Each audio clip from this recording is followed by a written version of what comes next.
Hello friends, good morning to all of you and welcome back. In the last session we have talked about Ind AS 101, right? And in Ind AS 101 we have talked about lots of things, guys, right? So let's devote 5 to 10 minutes what we have discussed in the previous session, right? Okay.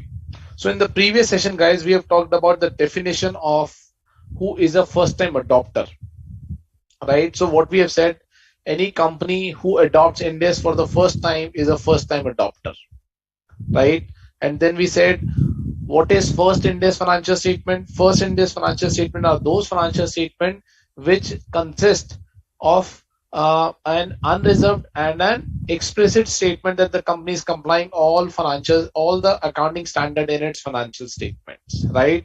What we have said in the previous session, that if the explicit and the unreserved statement has been mentioned in the financial statement, then even if there is a disagreement with the auditor, it will be considered as in compliance with the accounting standard, right? But if the explicit and the unreserved statement has not been mentioned, then even then the auditor gives a clean report, it will not be considered as in compliance with the accounting standard. So these words are very important. This compliance line needs to be written in the financial statement.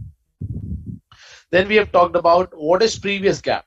Previous gap means the gap which has been adopted by the company prior to adoption of Ind AS for the purpose of the statutory reporting requirement in India is the previous gap. That financial statement must be in compliance with Section 133 of the Companies Act. What is Section 133? Section 133 empowers Ministry of Corporate Affairs to issue the accounting standard in consultation with ICAI. Right?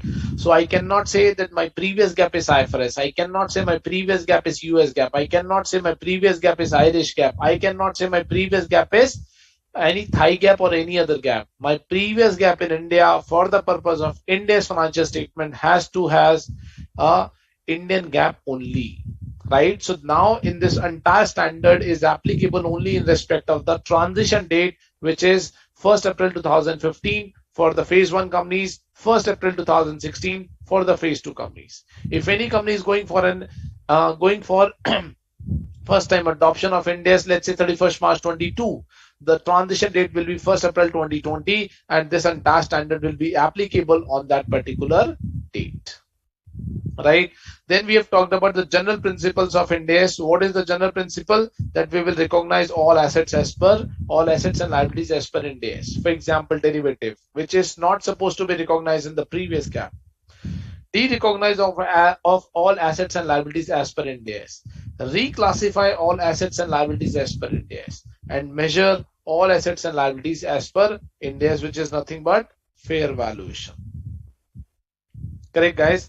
These are the general principles which we have talked about in the previous session. That means in respect of preparation of the financial statement, I have to follow these principles in order to recognize my assets, in order to recognize my liabilities. Why this standard is not talking about P&L item? Why this general principle is not talking about the P&L item? Because on the transition date, we don't prepare the P&L.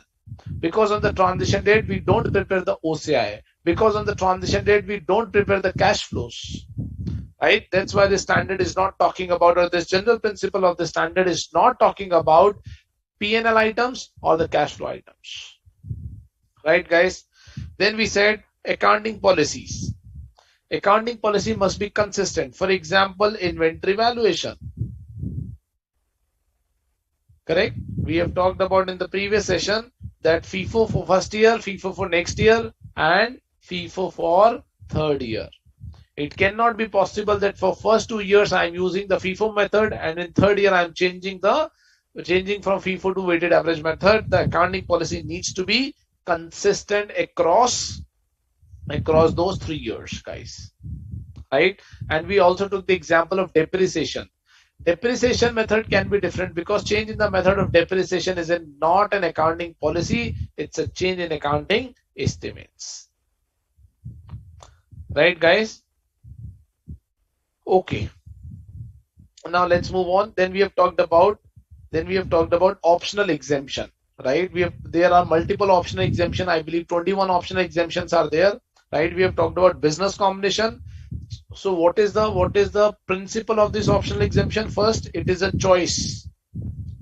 It's a choice to management. Correct? It's a choice to management whether to adopt or not to adopt. Correct? Then we said business combination.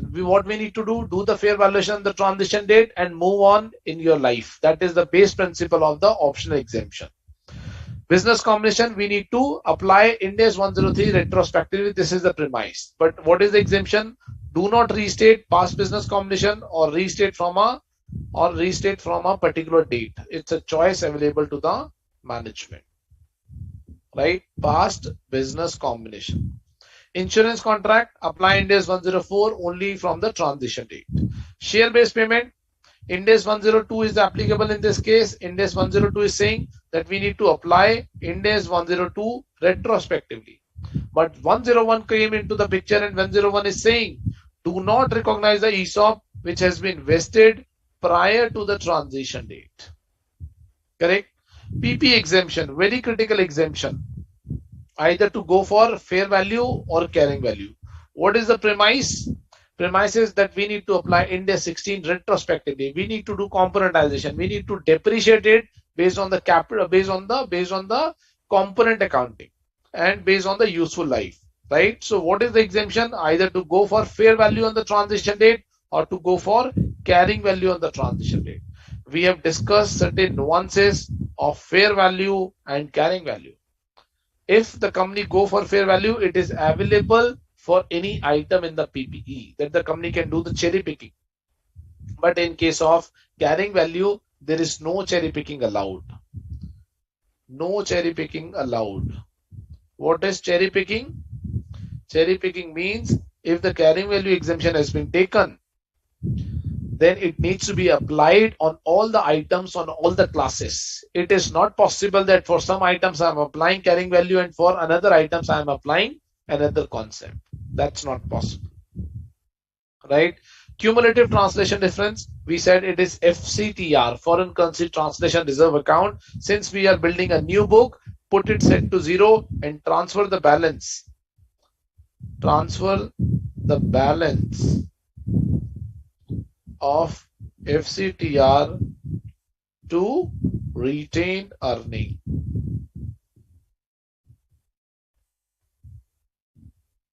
Right? Transfer the balance of FCTR to retained earning.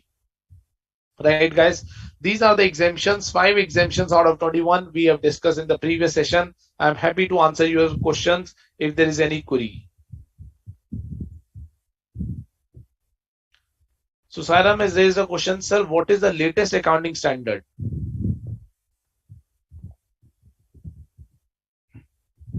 Sairam is asking what is the latest accounting standard?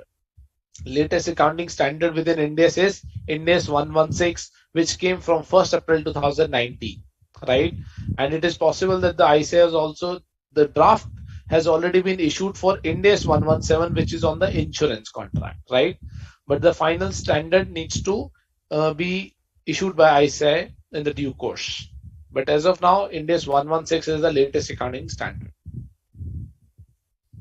I hope this is clear to you, Sairam. Okay, guys, let's move on and understand, because there are multiple exemptions which we need to read. Then we need to read of mandatory exceptions, and then we need to also do certain questions in between. Right? So let's move forward. Okay, guys. Now the next exemption is long-term foreign currency monetary item. Right? So what is monetary item? Monetary item.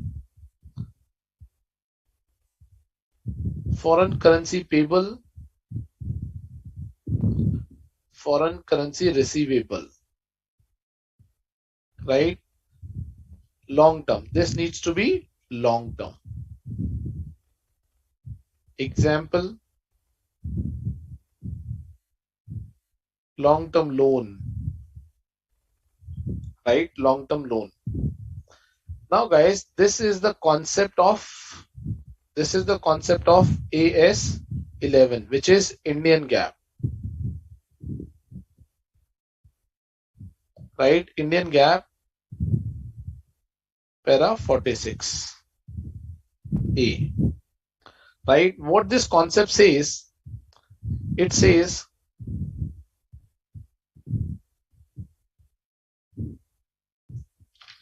it says, so this is what we are reading the guidance. We are reading the guidance first. Then we will talk about the exemption.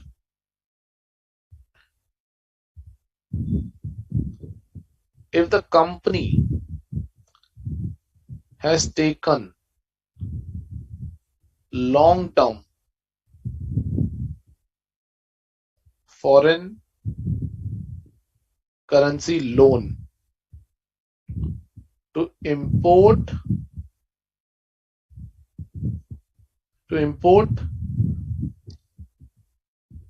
depreciable capital asset, which is what? Which is fixed asset, right? Then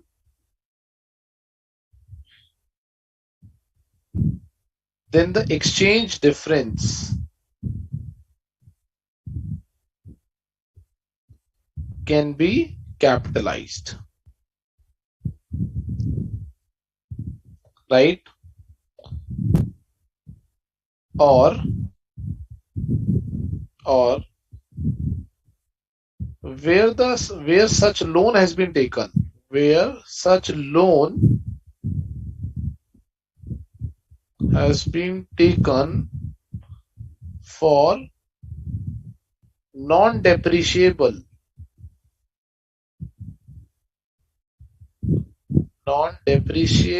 capital asset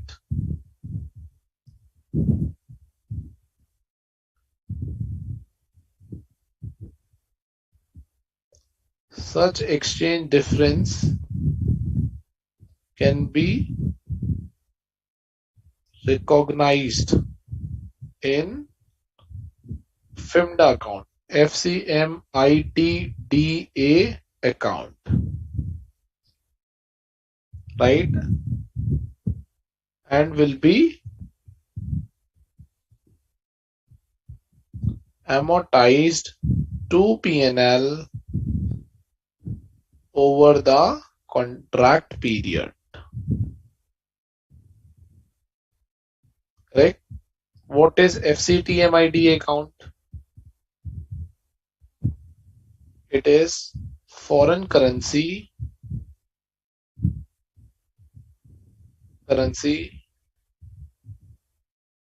monetary item translation difference account. It will be recognized as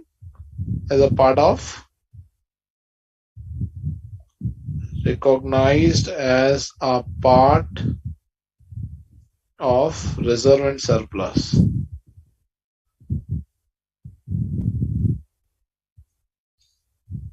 Correct, guys? So what we are saying is, it is an Indian GAAP guidance of AS 11 para 46A, right? Indian GAAP guidance. It says if the long-term loan has been taken in a foreign currency to import, right? We are talking about import. That means we are providing an guidance to capitalize the exchange difference only if you purchase the capital asset, fixed asset outside India, right? Bring the technology from outside India to India.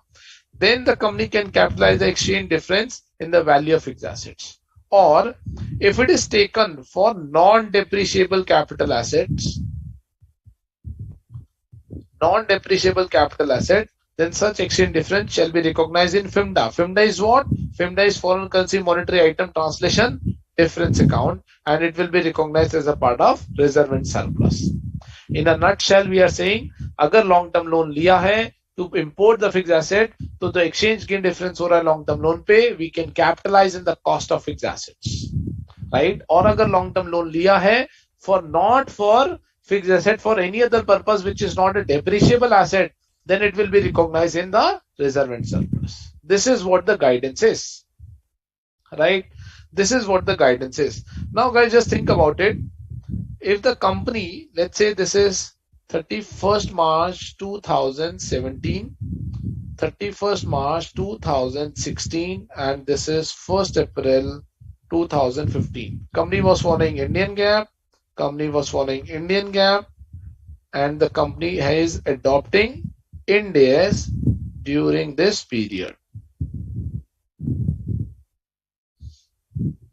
Correct. Now, that means company must have adopted this accounting policy in this particular period. Correct. Now, what is the exemption? Exemption under Ind AS. Right. What is that exemption? Where the company has adopted para 46A of AS 11, the company may continue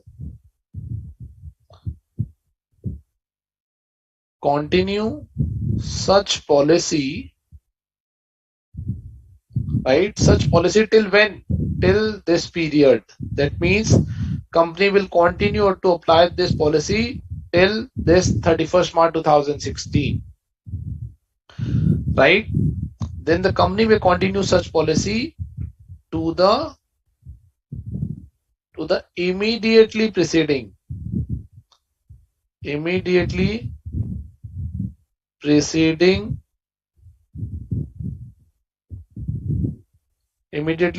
financial year prior to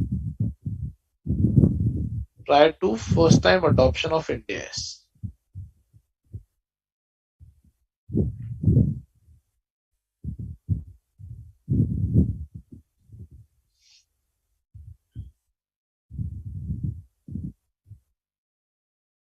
Correct. So what we are saying, that policy will company will continue to capitalize till 31st March 2016 because that guidance was available under Indian GAAP. So we have given the one relaxation to the companies that they will continue till 31st March 16. So that in this example, what does it mean? That means company will, or I would say in the above example,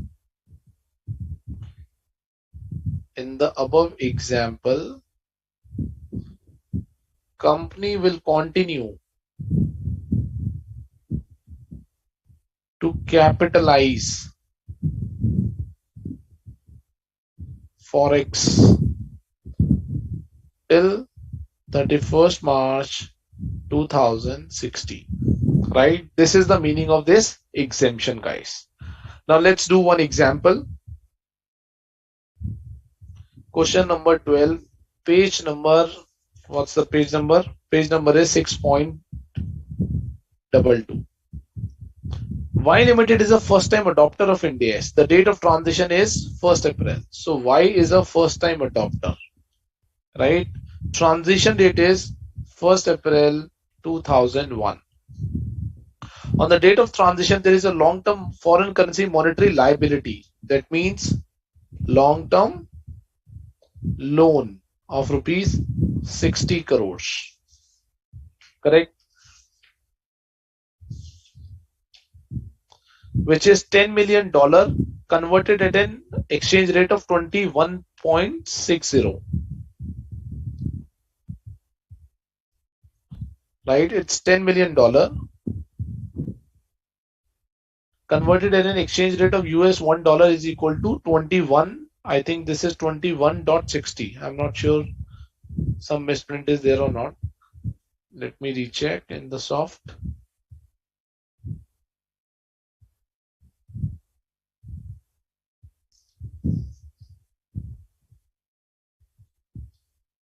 This is question number 12.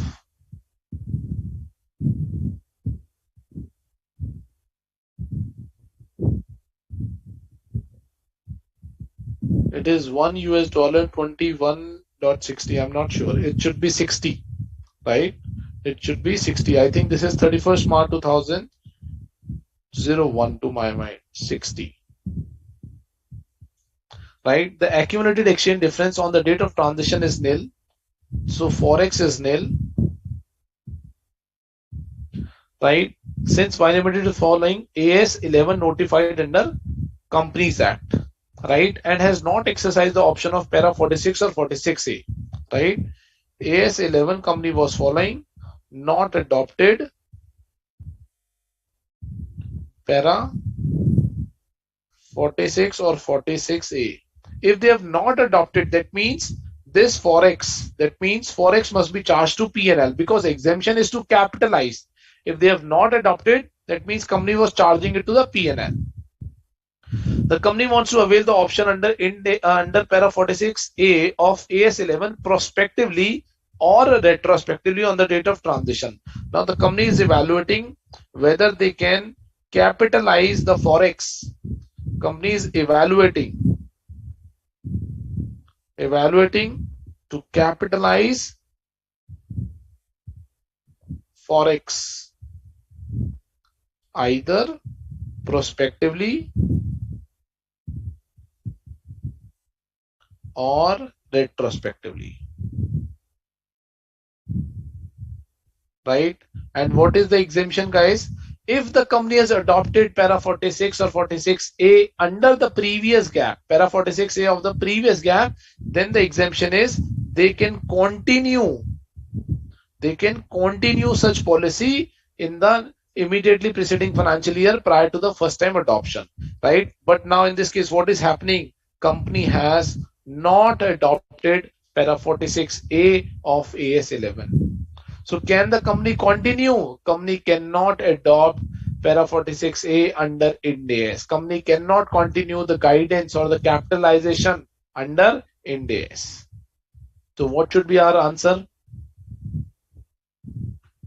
The company will not be able to apply para 46A of AS11 guidance under Ind AS, right? That means company will not be able to capitalize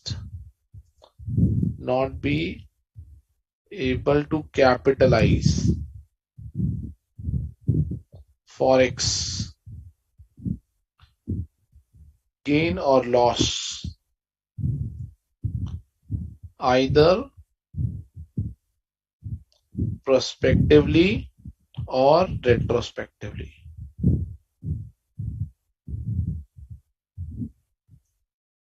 I hope, guys, this is clear to you.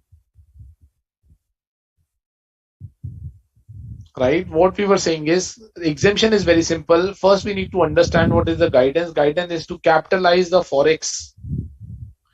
Guidance is to capitalize the forex in the value of the asset. Right? If the company has adopted those guidance under the previous gap, company can continue under Ind AS till 31st March 16 for the first time adoption. That means the financial year prior to the beginning of the first Ind AS year.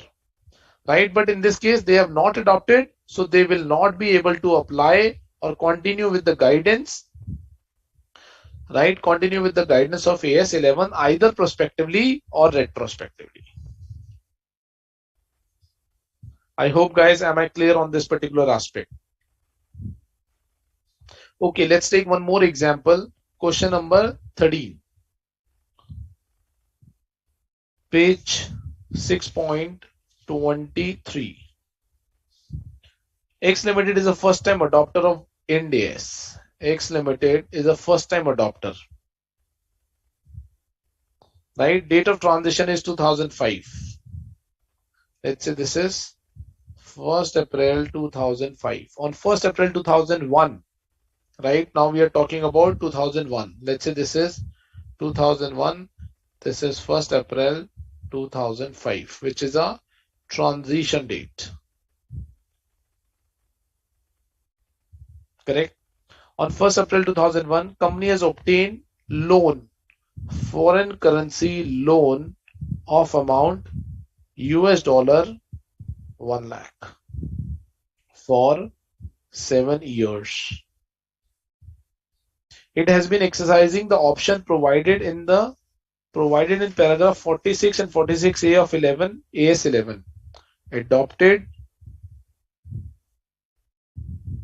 para 46 and 46A of AS11. That means they must be capitalizing. and has been amortizing the exchange difference in respect of the loan over the balance period. On that date of transition, the company wants to continue the same policy. Company wants to continue the same policy of AS 11, right? Company has already adopted that policy and company wants to continue this policy. Whether company can continue this policy? Answer is yes. Yes, the company may continue its policy adopted under previous gap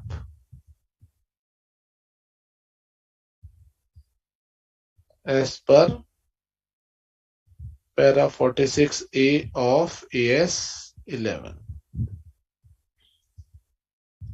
I believe, guys, we are clear that what is para 46A and how it is to be accounted for. If the company has already adopted that paragraph of capitalization of the forex, company can continue that policy in the Ind AS, or company may not to choose to adopt that policy, right? Both option is available because we are reading optional exemptions. Correct, guys? Any doubt? Looking for any doubt, guys? Okay, let's move on. Then we have 7. Another exemption, investment in subsidiary, associate, or joint venture, right? What is the exemption on this particular date?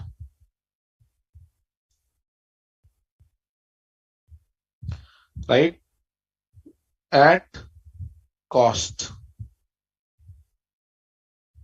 Then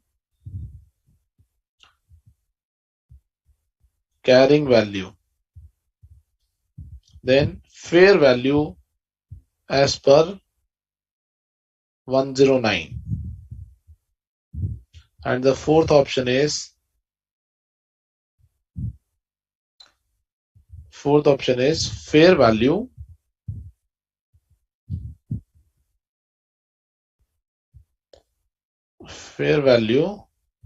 on transition date, right? Carrying value means previous gap carrying value. Ind AS 109 means fair value on each reporting date, and fair value on the transition date means only one time fair valuation on transition date.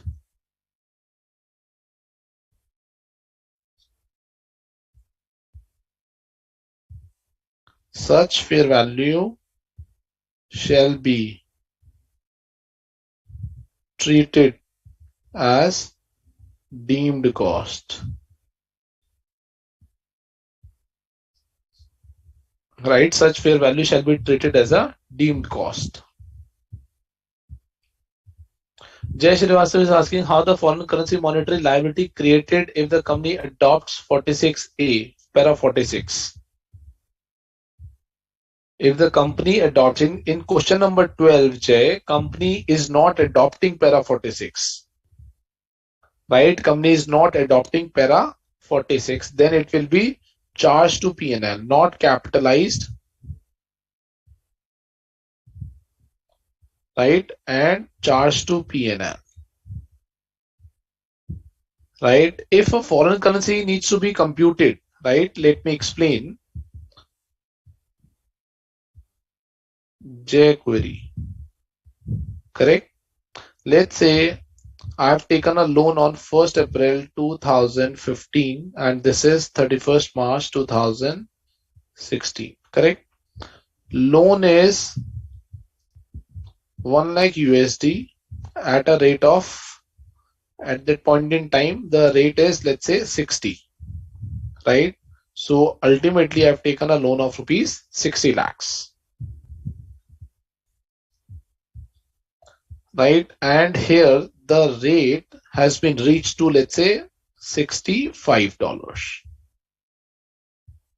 This has reached to $65. So my liability should be 1 lakh into 65 lakhs.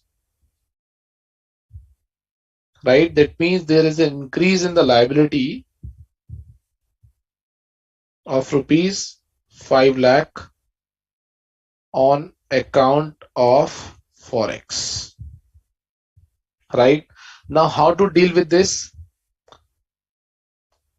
AS 11,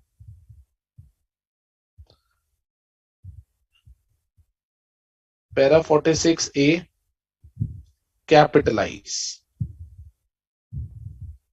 Right? Or if the company do not adopt para 46A, then it will be charged to P&L.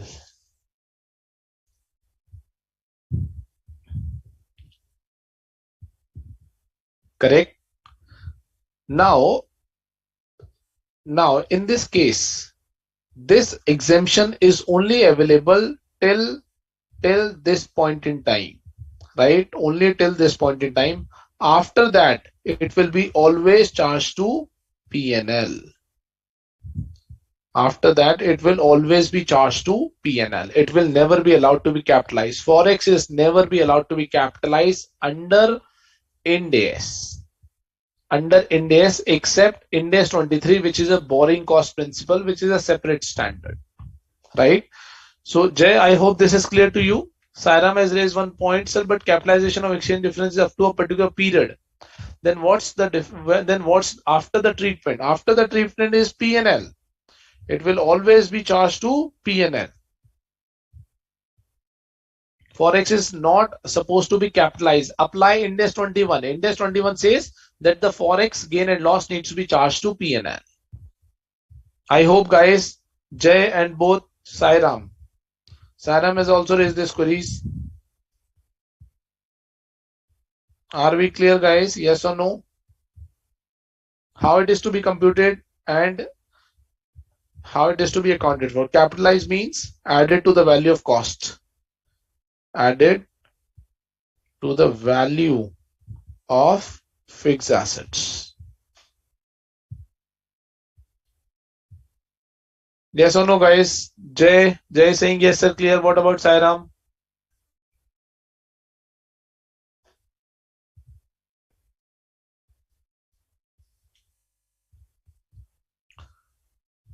Okay, let's move on.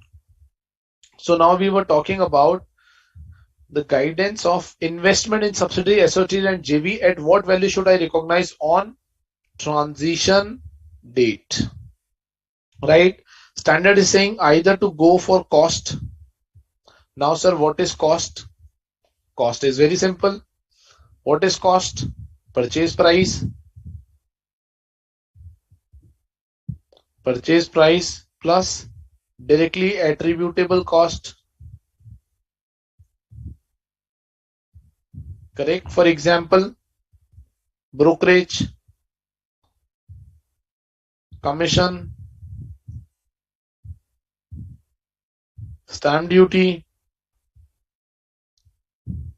and similar expense. This will be the total cost. Right? What is carrying value? Previous gap carrying value will be carry forward as it is. Right? This is word or. Let me write it properly. This is word or. It is or. It is or. Right? This is the first option, second option, third option, and fourth option. right? First option must be clear to you at cost. Second option must be clear to you at carrying value. And third option is fair value as per Ind AS 109. What is fair value 109? That on each reporting date, we need to do the fair valuation, right? We need to do the fair valuation on each reporting date. Fourth is fair valuation on the transition date. That means we will do the fair valuation, but that fair valuation is only on the transition date, not on each reporting date, and such fair value shall be treated as a deemed cost on the transition date, and I will move on in our life, right? And such exemption, note what we need to note: such transition exemption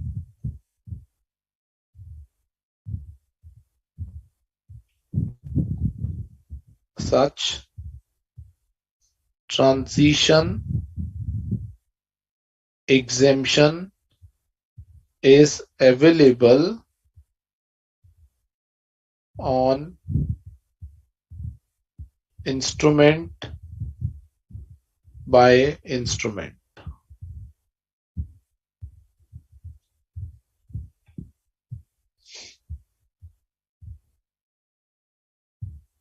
Right? Instrument by instrument. What is instrument by instrument?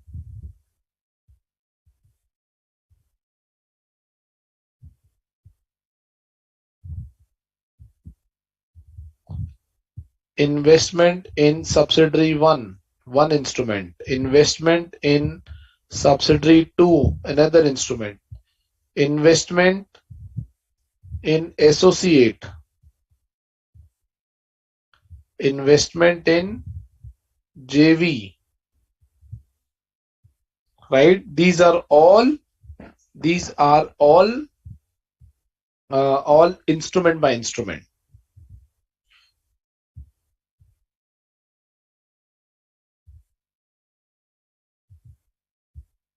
Right?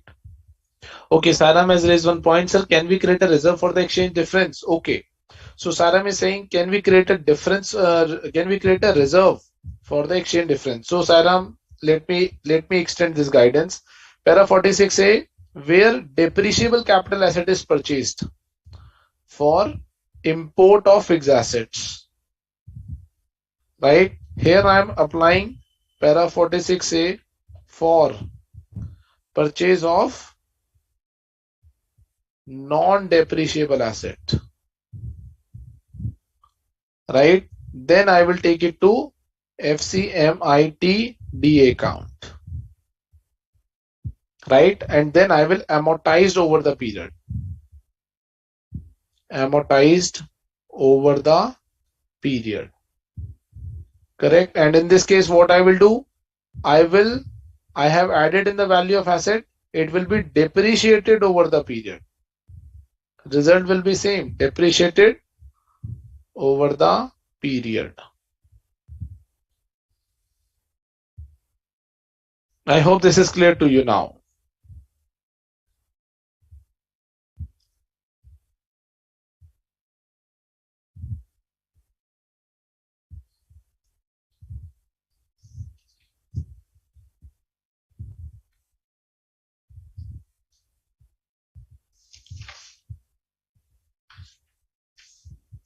Yes or no, guys? I hope this is clear to you.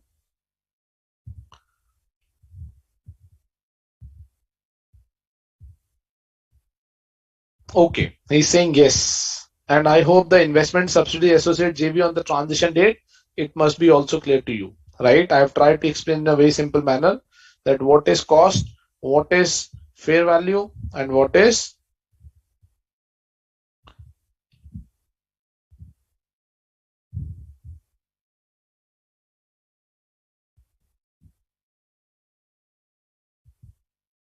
fair value as per Ind AS 109.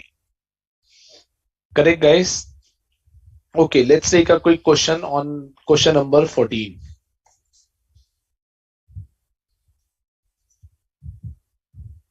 Question number 14, page number 6.24. A Limited acquired B Limited. Okay. A Limited acquired B Limited. In a business combination transaction, A Limited agreed to pay certain contingent consideration. Okay, this is what we have read in Ind AS 103. Contingent consideration is there.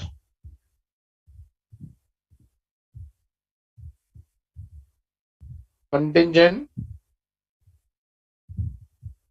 consideration, right? It is in the nature of liability.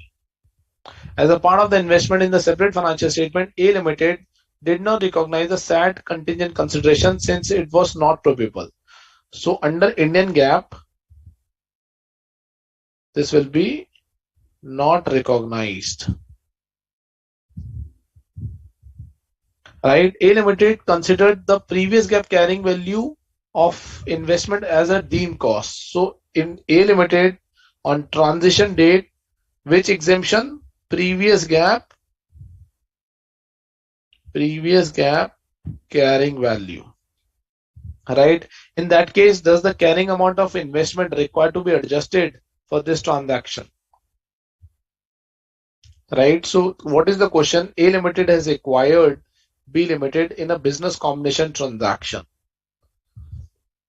Right, and there is a contingent consideration. We have read what is contingent, which is dependent on the occurrence and the non-occurrence of the future events. It may be if you achieve EBITDA this one, then I will pay contingent consideration. If your sale becomes twice, if your sale becomes 10x, then I will pay contingent consideration. But under Indian GAAP, there is no guidance of the recognition of this contingent consideration. Hence, the company is not recognized. But under Ind AS, we say, as per 103, we recognize that contingent consideration at its present value or the fair value. Now, company has taken a previous GAAP carrying value exemption. That means previous GAAP carrying value on that particular date will be carried forward as the number under Ind AS. Now, what will happen at the contingent consideration? Should I adjust the investment value or should I not? Right? So, what should be the answer? The company has taken the previous GAAP carrying value exemption. What do you think, guys? Carrying value exemption. What do you think? Sairam and Jay, what's your view on this?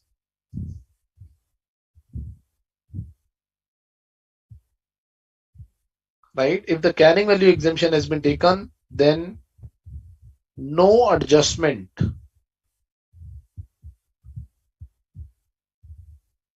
shall be made in the value of investments. Right? So then how should we account for such contingent consideration? Such contingent consideration shall be adjusted in retained earnings on transition date. Right? What else? Such contingent consideration needs to be fair valued. Consideration needs to be fair valued on each reporting date with changes to be recognized in P&L. Right? Changes to be recognized in the P&L. Since we have taken the previous GAAP carrying value, no adjustment shall be recognized in this case. Correct, guys? I hope this is clear to you.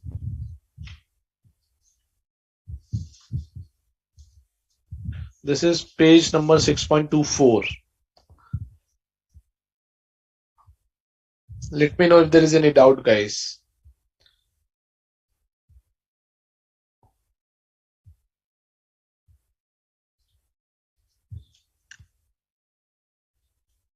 Okay, let's move on, guys, because we have to do lots of exemption. We are still at exemption number 8, compound financial instrument. Compound financial instrument. I hope you must be clear with compound financial instrument. What is it? We have said when the instrument contains financial asset for one entity and financial liability of another entity as well as equity of another entity, then it is a case of compound financial instrument.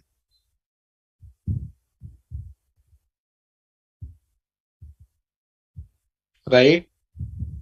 What is the accounting of compound financial instrument? Split accounting.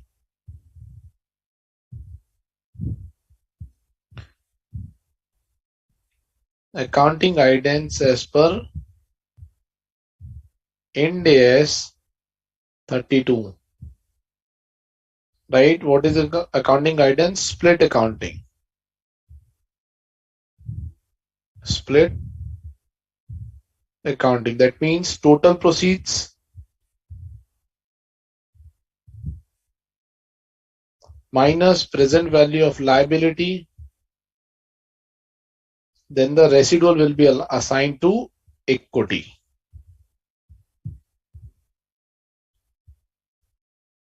Correct, guys? Now, what's the exemption here? What's the exemption?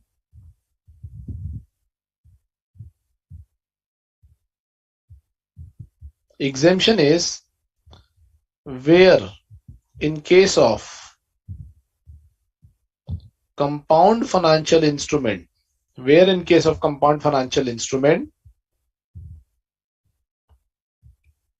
the liability has been repaid, the liability portion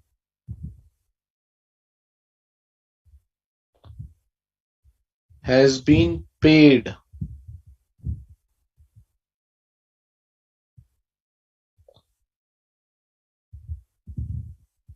before transition date, then no need to apply Ind AS 32 split accounting.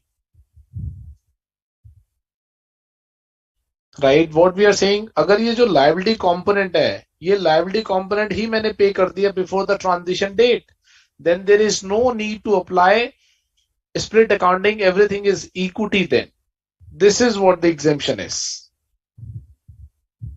Right? What is the accounting guidance? First, for one party it is a financial asset, for another party it is a financial asset as well as equity.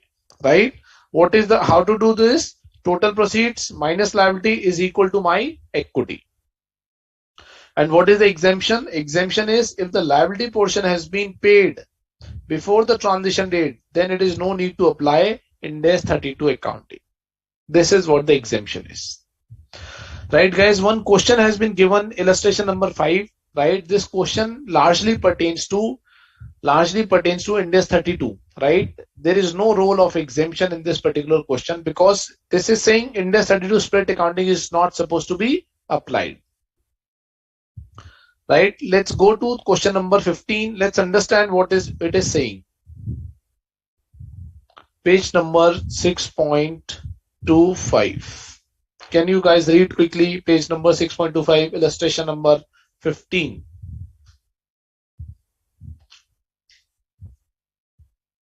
First April 2001.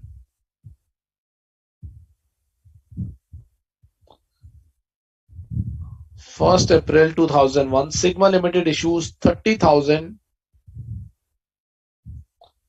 6% convertible debenture. 6% convertible debenture is equal to 30,000 multiplied by 100. That means 30 lakhs. Debenture are redeemable at a premium. Redemption at premium.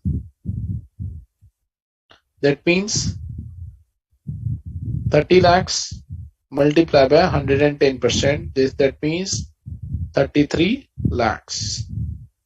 right? Redeemable, redemption, redeemable. That means redeemable plus convertible option. Redemption plus conversion. Okay. And these may be converted into ordinary share at the option of the holder. Holder has the option to convert. Holder has option to convert. Right? Interest rate for the equivalent debenture without conversion rights would have been 10%. So market rate is given as market rate, discounting rate is equal to 10%. Transition date is 1st April 2003, right? And this will be redeemed as on 31st March 2005. That means how many years? 31st March 2004, 31st March 2003, 31st March 2002. This is first year, second year, third year, and fourth year. That means it's a 4-year contract. 4-year will be the period. Date of transition is this one. This is the transition date. Suggest how the Sigma Limited account for this compound financial instrument on the transition date. Right? Simple question, guys. The only point is the debenture has been issued prior to the transition date. Right? So what we need to do on this particular date? On this particular date, we need to apply Ind AS 109. Right? What we have said, this is my transition date. I need to go back on the transaction date, compute the number and bring the carrying value on this particular date and record it. So इसमें क्या करना पड़ेगा? I need to first compute the present value on this particular date. I need to apply Ind AS 32 on this particular date, right? And whatever the balance will come, I need to bring the carrying value on this particular date. Bring carrying value on transition date and record it. A transition date पे recognition कैसे होता है? Recognition will be through retained earning. Will be through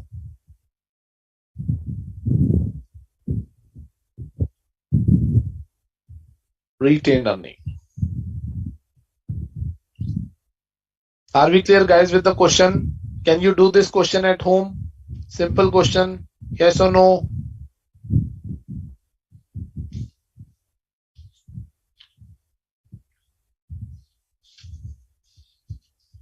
How to compute the present value, guys? Can you quickly compute the present value, Sairam, Jay?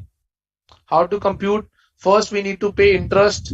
Second is redemption premium, right?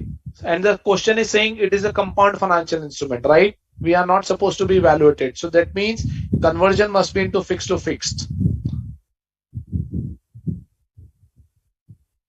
Components evaluation. What we have understood in Ind AS 109 that we need to do the component evaluation.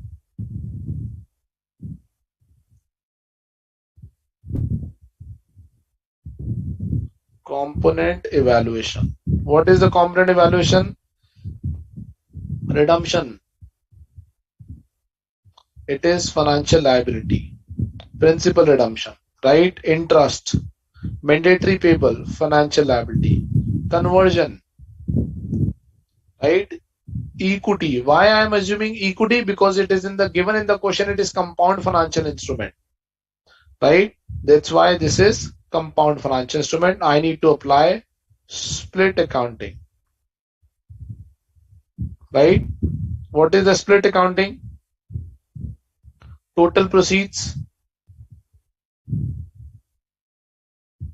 Total proceeds minus present value of liability is equal to my equity. Correct? And what is my total proceeds which is given in the question? 30 lakhs. Right? And how to compute? Compute present value of liability. How many years? 4 years. 1, 2, 3, 4. Principal amount, it is to be redeemable at premium, right? This is the premium amount, right? At the end of the fourth year, 33 lakhs. Interest, what is the amount of interest? That means 30 lakhs multiply by 6% on every year basis. So 30 lakhs multiply by 6%, 1,80,000.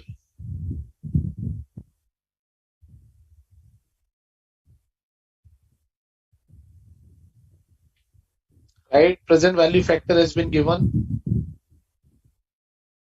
and then we will get fair value. What is present value factor? At the rate of 10%,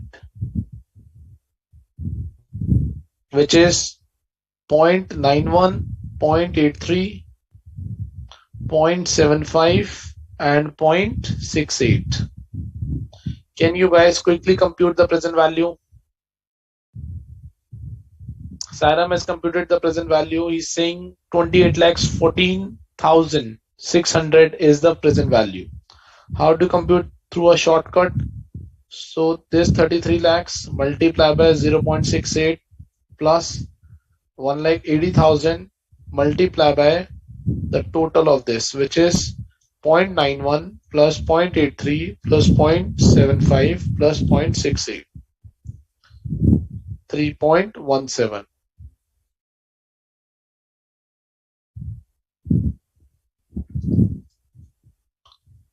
This is coming as 5,70,600, and this 33 lakhs multiplied by 0.68, 22,44,000 and plus 570,600, 28,1460. Right? So he has computed correctly.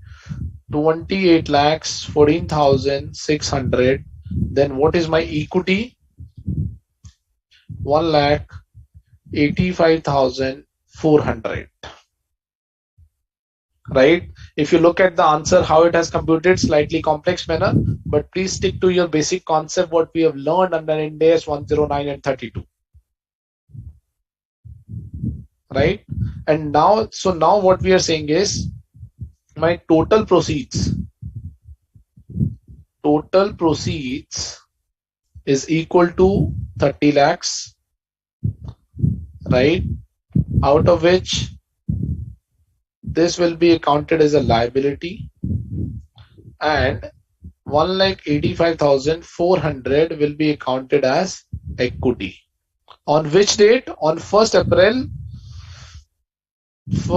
2001, right? Not on the transition date, but this accounting needs to be done on this particular date. So what I'm supposed to do, I need to bring the carrying value from this date to this date. That means over the period I need to charge interest, right? My liability is equal to and equity is equal to 1,85,400, and liability comes out to be 28,14,600.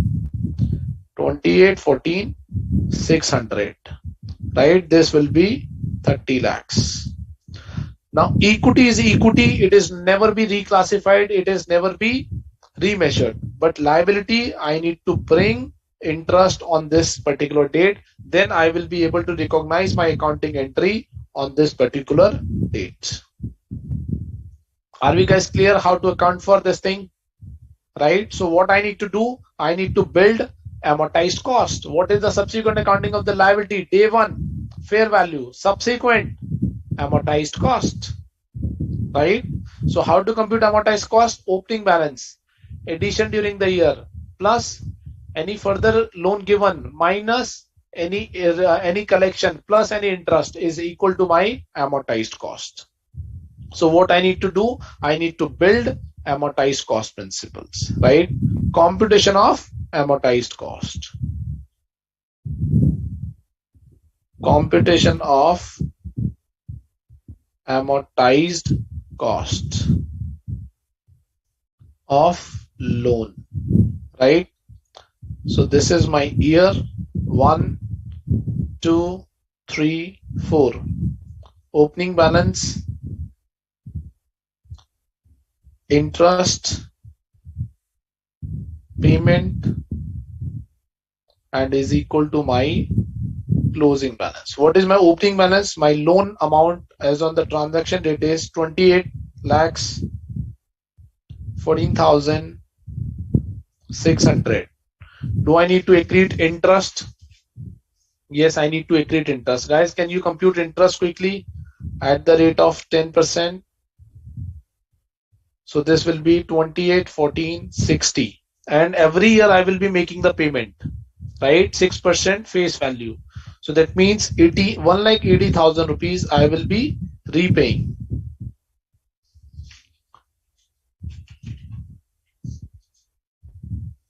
Right, Sairam has raised a question, sir. I have a doubt about how we will show the equity. I will discuss once we compute all those numbers. 28, 14, 600 plus 281460 minus 1,80,000, right?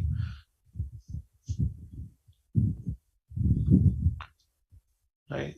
28, 14, 600 plus 28, 14, 60 minus 1,80,000. 291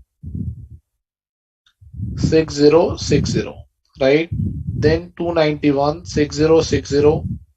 I will accrete interest 291 606. 1,80,000. This is again 1,80,000, and this is again 1,80,000. Minus 1,80,000. This will be 3,027,666. 3,027,666. 3,027,666.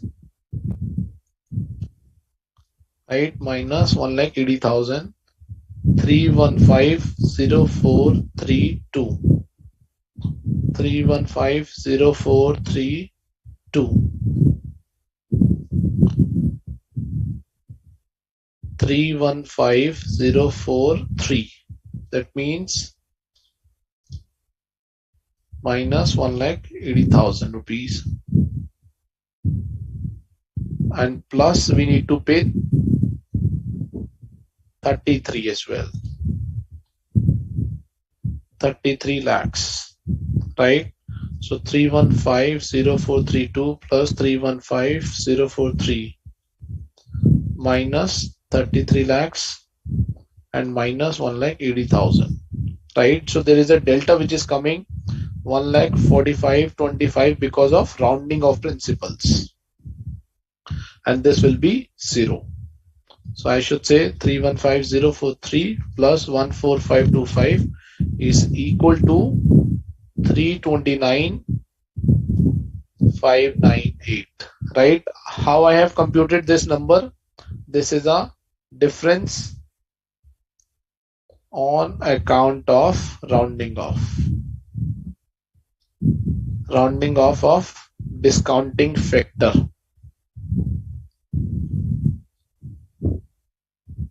Right? Because that number has to be 0. Now guys, what is my transition date? Transition date will be this one. That means this is first period, this is second period.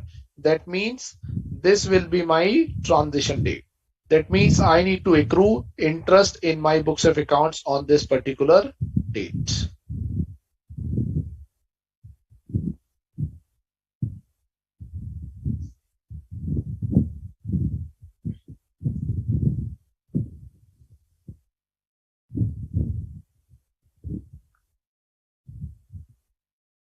Any doubt till now, guys?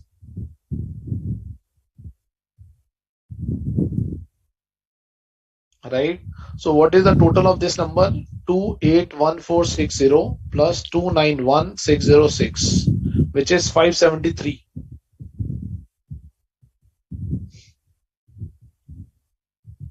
Right. So I need to recognize this interest till transition date 1st April 2000. 31st March 2003 or 1st April 2003. What is the interest amount which I need to accrete here? Interest is coming at, let me add, 281,460 plus 291,606. Sorry, 281,460 plus 291,606. Right? 573, 573,066. Right? So this accounting entries will be routed through retained earning.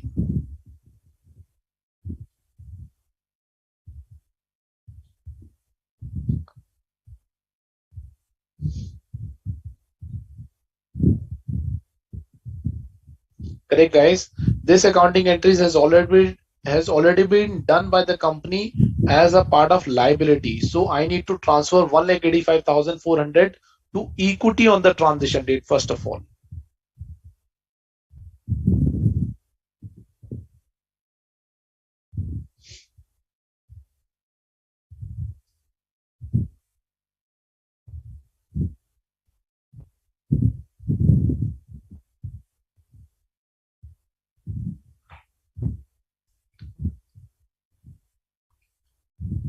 Right? And what is my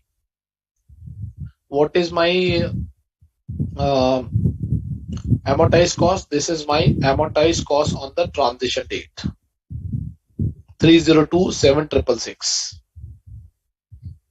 This is my amortized cost. Ideally, this number should come as a liability amount, right? And the company must have recognized 30 lakhs, so the differential will be routed through equity on that day.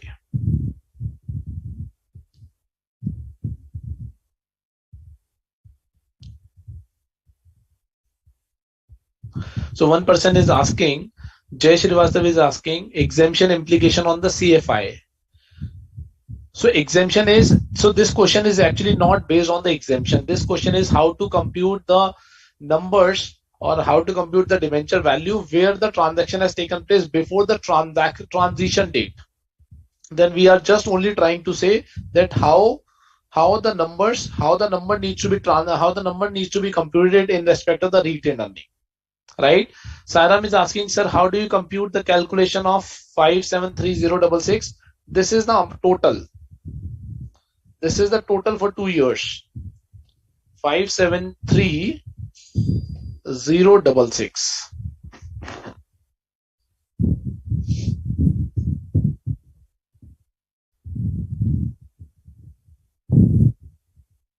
Right? So let me summarize, guys.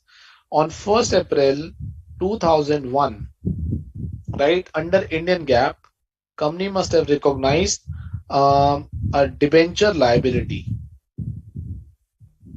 of rupees 30 lakhs, right? 1st April 2001, right? Debenture of rupees 30 lakhs, right? Now what we are saying under Ind AS, right? Let's say this is Ind AS, right? And this is let's say Indian GAAP, 31st March 2002, and this is 31st March 2003. 01, 31st March 02, 31st March 03. Right? Company must be recognizing 1,80,000 rupees. Right? Must be repaying 1,80,000 rupees. Must be recognizing 1,80,000 rupees and must be repaying 1,80,000 rupees. Right? And the closing balance has reached to 30 lakhs. Right? And what we have done, we have said liability and equity. Total is 30 lakhs. Equity is 1,85,400 and liability is 14,600, right? What we are saying, plus interest of rupees 28,1,460 minus 1,80,000 rupees for first year, right?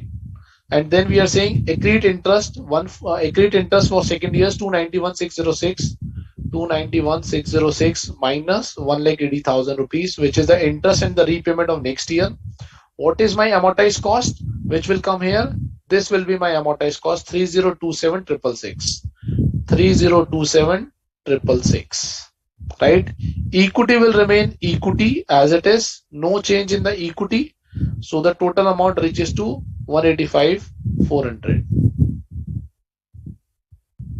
Correct? So this is the number which will be presenting in my books of accounts. Right? So what I am supposed to do, I need to recognize a liability net entry on 1st April 2003. I need to recognize a debenture liability, right, amounting to 307 266 307 3027, sorry, 3027,666 to equity, which is 185,400, right? Reverse Indian GAAP accounting, reverse Indian GAAP, debenture Indian GAAP.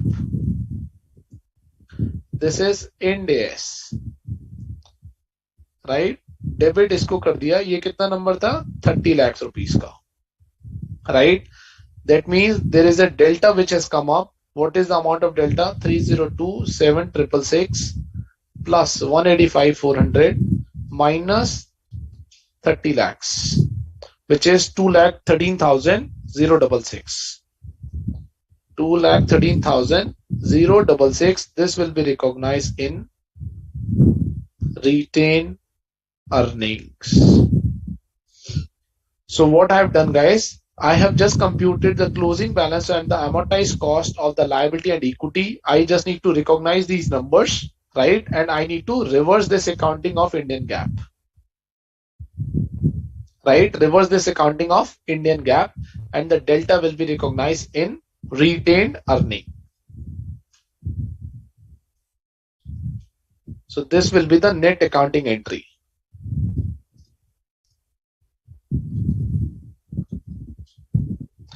Right? So this is the additional impact of interest which is coming.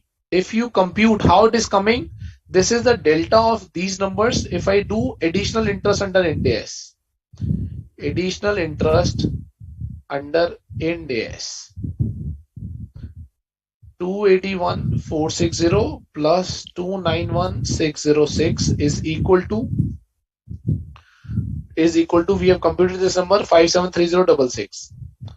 573066, correct, minus I gap interest, which is this number, 1,80,000, 1,80,000 for 2 years, 3,60,000. If I compute the differential, this will come to 213,066. Additional interest under Ind AS.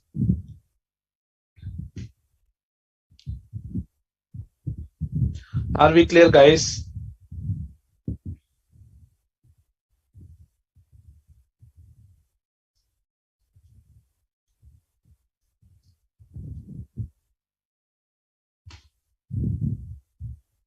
Right, now the question arises, how do we present this 1,85,400, right? In the statement of changes in equity, we will mention, right? Let's say this is share application, this is reserve and surplus, right? Then we will write equity component,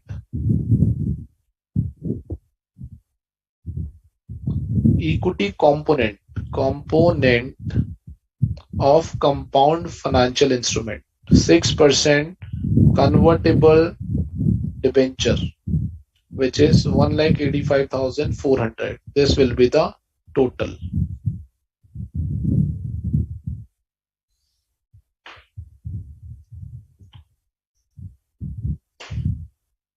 This is how, Sairam, we need to present like this. Are we clear, guys?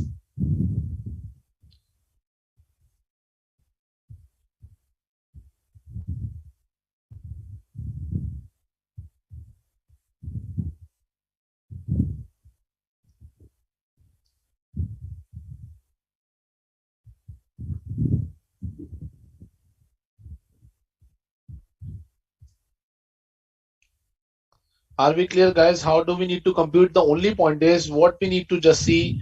We just need to see the same for method, same technique, the same formula which we have built up in Index 32 needs to be applied here. The only point is here. The only point is here we just need to recognize the expense in the retained earning and not in the P&L. This is the only difference in the normal accounting of CFI and the transaction which has been issued before the transition date.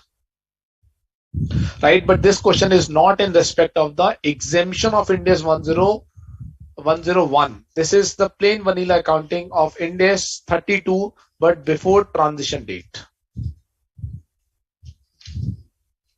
Right, guys, now we are still at exemption number 8. We need to move forward and do the exemption further. So I'm moving quickly, guys. Let me know if there is any doubt here. Sairam, I have explained how this needs to be presented in the SOCI.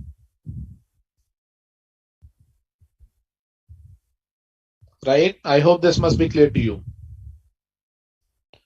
Okay.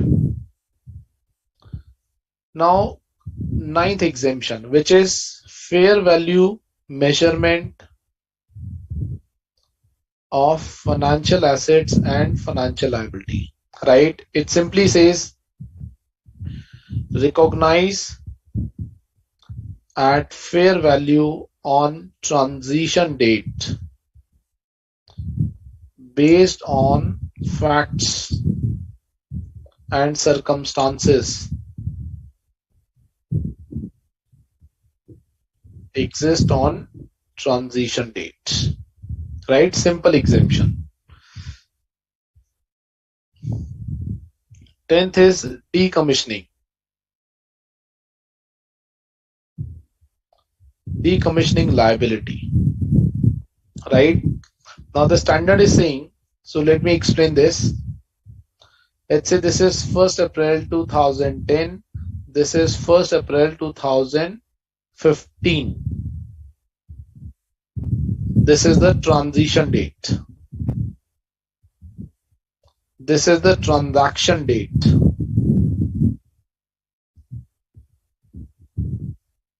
Right? So standard is saying first compute the fair value of decommissioning liability on this date. Let's say this comes out to be 1 lakh. Also compute the present value of decommissioning liability on the transaction date. Let's say that comes out to be 60,000. Right? What is the entry on this date? PPE debit to decommissioning liability of rupees 60,000. Right? Now we need to depreciate it.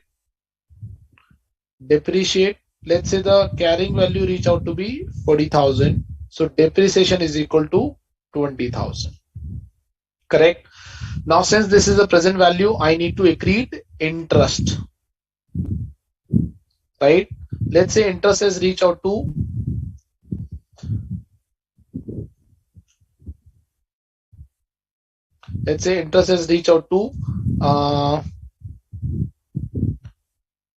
40,000 rupees. So my present value reaches out to be 1 lakh. Liability value is 1 lakh. Present value of liability.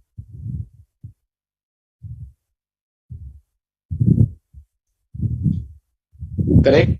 So what should be my entry on this particular date? I will recognize my PPE at 40,000. I will recognize my decommissioning liability at 1 lakh rupees, and 60,000 rupees will be my retained earning. This will be my journal entry. Correct? And what is the 60,000 rupees? 60,000 rupees consisting of two parts: depreciation 20,000 rupees, interest 40,000 rupees. This is what the how to account for decommissioning liability on the transition date. Right? So this is how we need to understand. I hope guys this is clear, that first we need to compute the present value on the transition date. We need to compute the present value on transaction date. depreciated, and interest needs to be recognized on this. Sorry,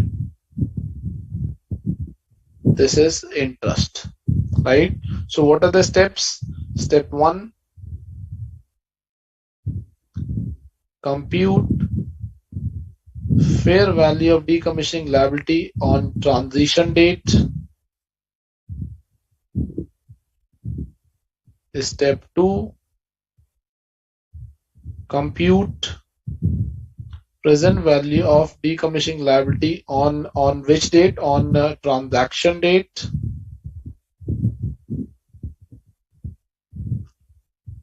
Step 3, depreciate PPE till transition date, accrete interest till transition date, and step 4, record journal entry.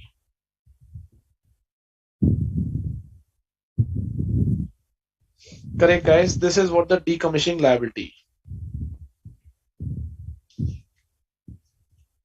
I hope this is clear to you.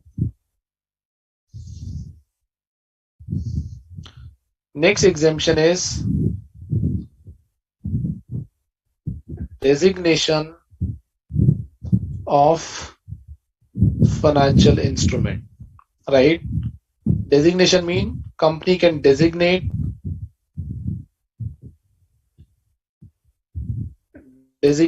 financial asset and financial liability at fair value through P&L on transition date. Simple. This is what the exemption is. Right now we have the very small exemption. I will quickly cover this. 12th, extinguishment of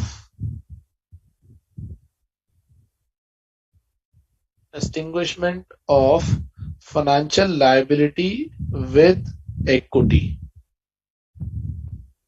Right? What is this? Ind AS 109. A Limited, B Limited. A Limited has taken a loan. Taken loan of rupees 1 lakh. Right? But extinguishment कैसे हो रहा है? This loan has been settled with equity. Settled with equity. Right? So exemption is, what is the exemption? Apply Ind AS 109 on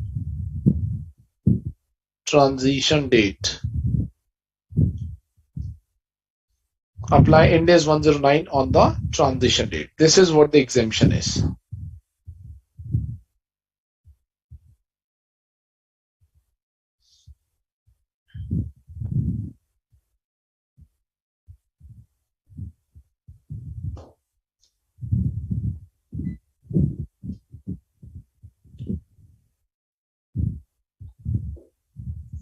Then we have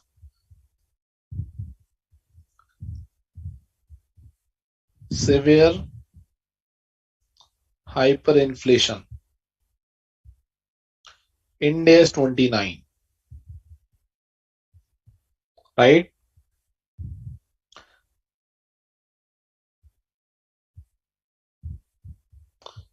Company may recognize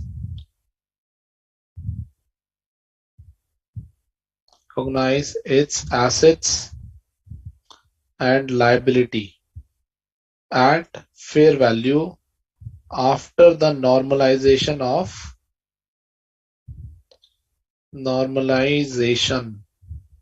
hyperinflation.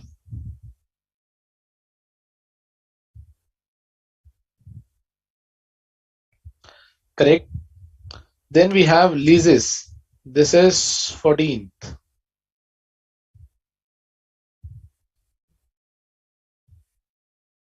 Leases. Ind AS 116, right? So the exemption is available to the first time adopter. What is that? Lease liability. lease liability, present value of future lease liability. ROU, the company has an option, same value as that of lease liability, or compute ROU retrospectively.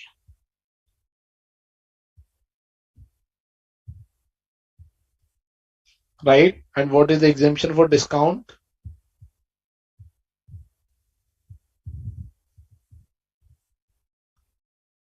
Apply discount rate to portfolio of leases. Right? That means on multiple leases, we will apply the single rate.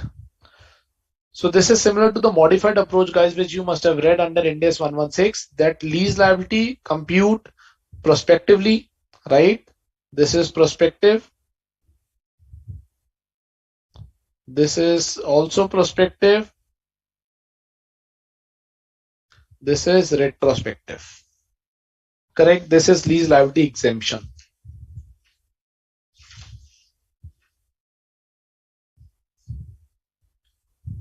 Right? Then we have 15th, service concession.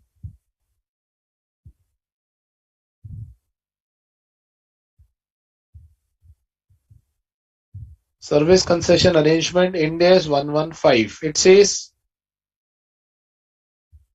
financial asset model and intangible model.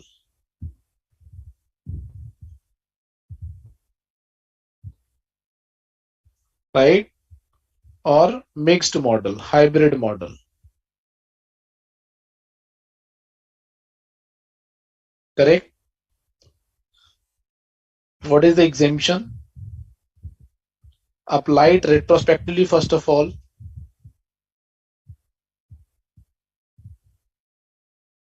Retrospective application.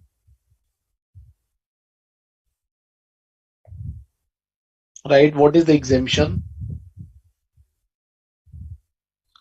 Exemption is, what is the exemption? Exemption is if it is impracticable to apply service concession arrangement. This is SCA. I will write SCA. Retrospectively.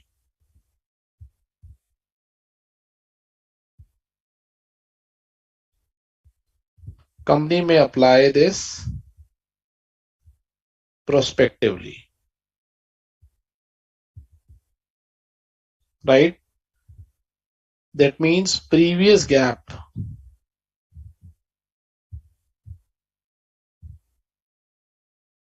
carrying value to be carried forward. Correct, guys? This is what the exemption is. Right? Service concession, we are saying financial asset model, intangible model, or hybrid model. This needs to be applied retrospectively, and exemption is if it is impracticable to apply the service concession arrangement retrospectively, we can apply prospectively. Right? Another exemption is 16th, designation of contract. Designation of contract to buy or sell non-financial asset, non-financial item. Right? Exemption is recognize at fair value through P&L on transition date. Sairam is saying, what is hyperinflation? Hyperinflation means where the inflation has been significantly high. For example, in current days, we have Sri Lanka, where the inflation is very high. Zimbabwe, where the inflation is very high. You guys must have read Ind AS 1, Ind AS 29, right? In the particular standard, we provide the guidance how to account for those inflationary economy,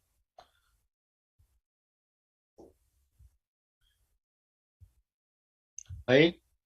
Where the inflation, I'm not sure guys whether you have attended that session or not. Inflation is severely high, correct?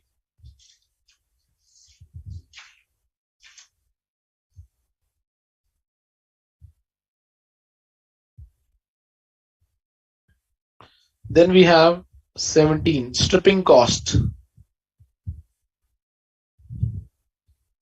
which is 106 standard, right? Stripping cost means extraction cost. Extraction cost generally to be used in case of mining, right?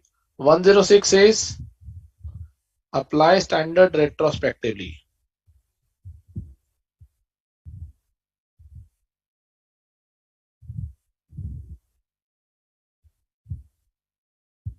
Right? And exemption is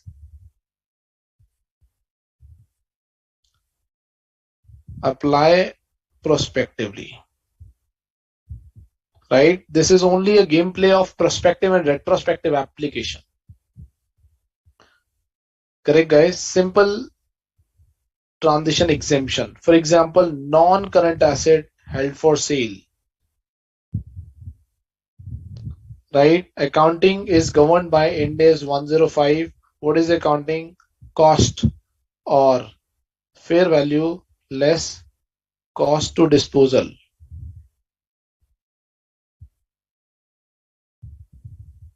Whichever is lower. Ever is lower.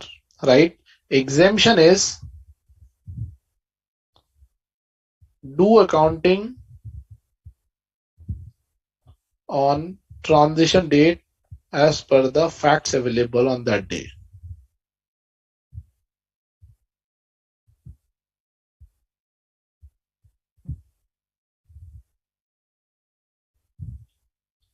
Right?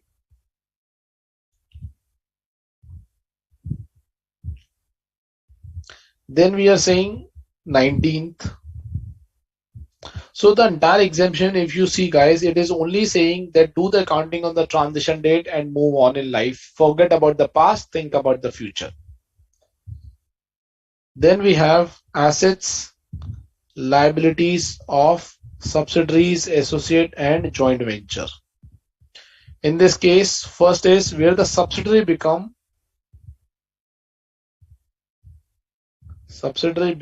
first time adopter.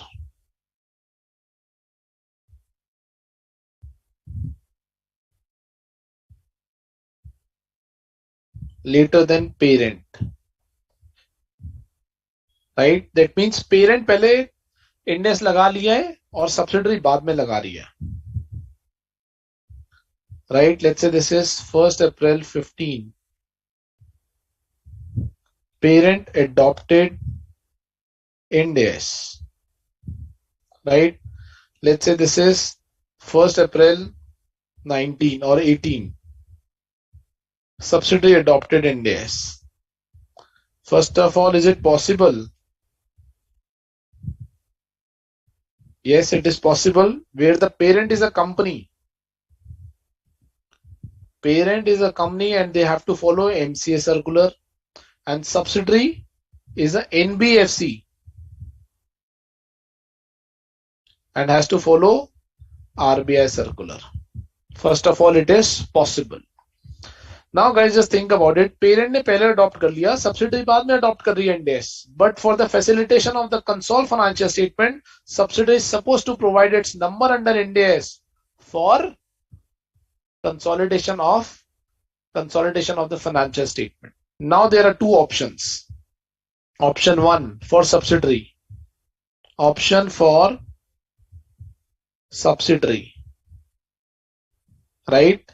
First, use carrying value of Ind AS numbers, right, for its on its transition date, on its transition date, right, which were given to parent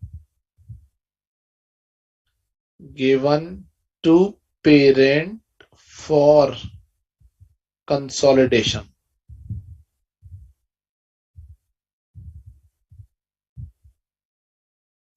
Consolidation. Use carrying value of Ind-AS numbers. इसने यहाँ पे carrying value, इसने यहाँ पे numbers दिए होंगे, and the carrying value of those numbers on this date that can be used for the purpose of transition to subsidiary. Second, adopt Ind-AS freshly on transition date. What does it mean? या तो वो first time adoption कर ले on the transition date, या फिर जो number parent को दिए थे वो नंबर कैरी फॉरवर्ड कर ले on this particular date and recorded as their numbers, right? So these are the two choice which is given to the subsidiary how to record these numbers on the first time adoption. Now the case B where the parent becomes first time adopter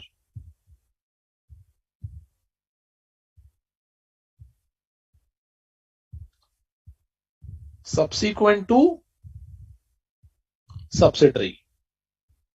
That means, let's say 1st April 15, subsidiary adopts Ind AS, right? And parent adopts Ind AS on this particular date, which is 1st April 2018, right?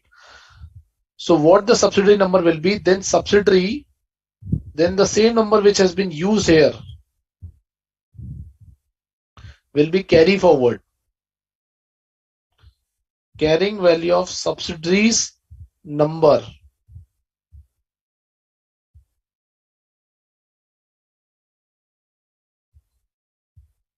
will be considered for consolidation.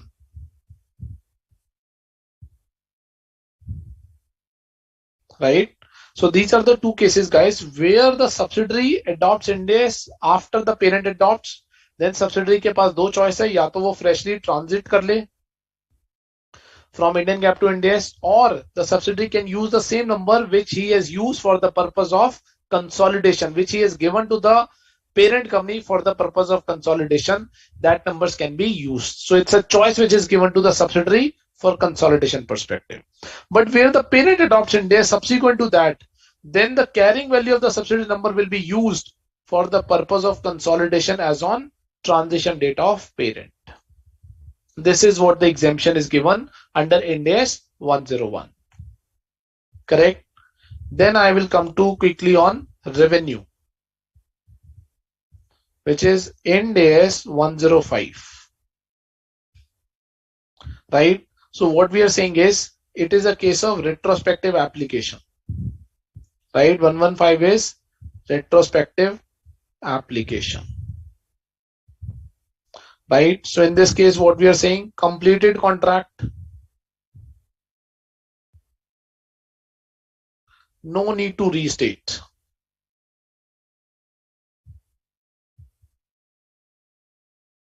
No need to restate. Right?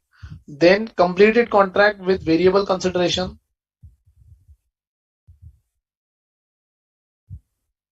With variable consideration. So guys, you must have read that variable consideration needs to be estimated by using the probability approach under Ind AS 115. So exemption is use transaction price. Use transaction price for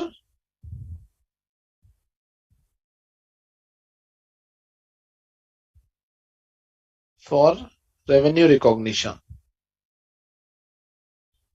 No need to estimate. No need to estimate variable consideration. This is what the exemption is given.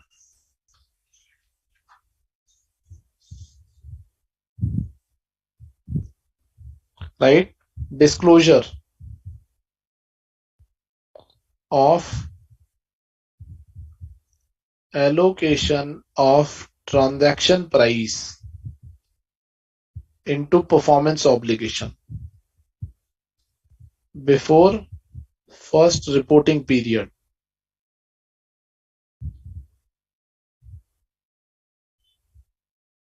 Not required.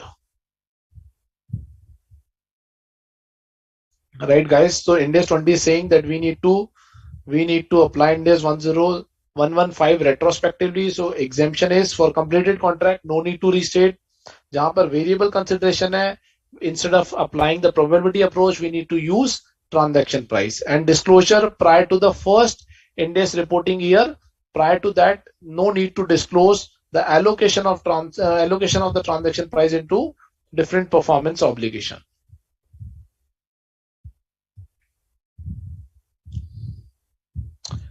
So Jay is saying where the parent adopts before subsidiary. That means subsidiary adopts subsequently, whether carrying value of subsidiary India is based on consolidation. Yes. The numbers which has been used of the subsidiary standalone financial statement for consolidation, that numbers can be adopted for the purpose of the subsidiary standalone financial statement on transition date. This is what the exemption, Jay. Absolutely, you're correct. Bang on.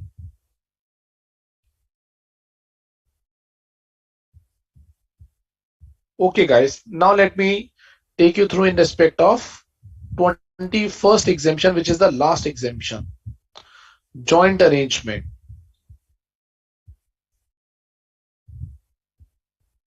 Right? Joint arrangement is divided into two parts: joint venture and joint operations. Right? Under Indian GAAP accounting, joint venture proportionate and joint operation is again proportionate. But under Ind AS, we have equity accounting and we have proportionate accounting.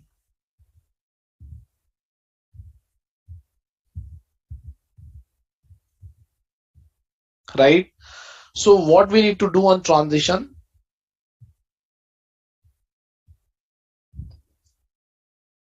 What we need to do from transition from proportionate to equity accounting?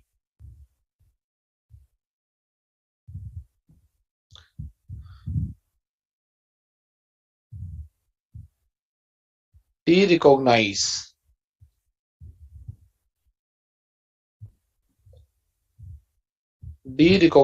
as proportionate assets and liabilities. Net assets and liabilities. Recognize investments. Investment in joint venture. Right? Third, add adjustment for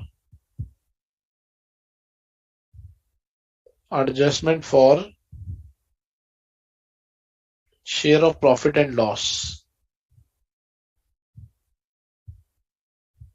Share of profit and loss of profit and loss. Share of profit and loss of joint venture. Right? This will be an accounting on transition dates.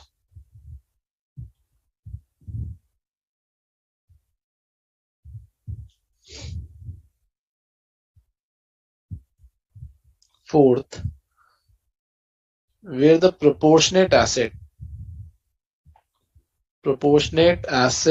and liability exceeds exceeds investments and results in, or I should say, where the difference between proportionate assets and liability and investment results in negative adjustments. Results in A, negative adjustments, and B is positive. Right? It will be recognized as liability, provided contractual obligation exists.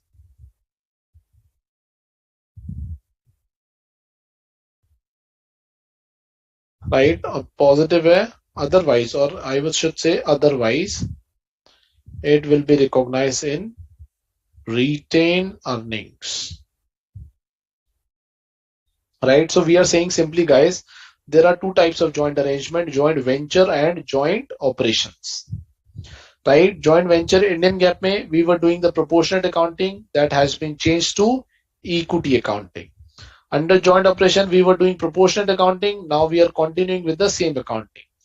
So now on the transition date, if we are moving from joint venture accounting from proportionate to equity, this is the way we need to account for. जो पहले हम proportionate asset और liability निकाल रहे थे, उसको de-recognize कर दो, investment recognize कर दो, then we need to add the share of profit and loss in the joint venture. And if there is any difference, it results into a negative adjustment, then it will be a liability. Otherwise, it will be adjusted in retained earning. This is what we have, all the optional exemption which we have discussed, and these optional exemptions are optional in nature. Company can do a cherry picking in this particular case. Right, guys? Let's take a break for 15 minutes. Then we will come back and discuss mandatory exception. There are only 6 exemptions. Then we will take one huge comprehensive example. Right? And let me know if there is any doubt which needs to be discussed here. Correct? Let's take a break.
After this optional exemption, let's move to the mandatory exception, guys. There are 6 exemptions, right?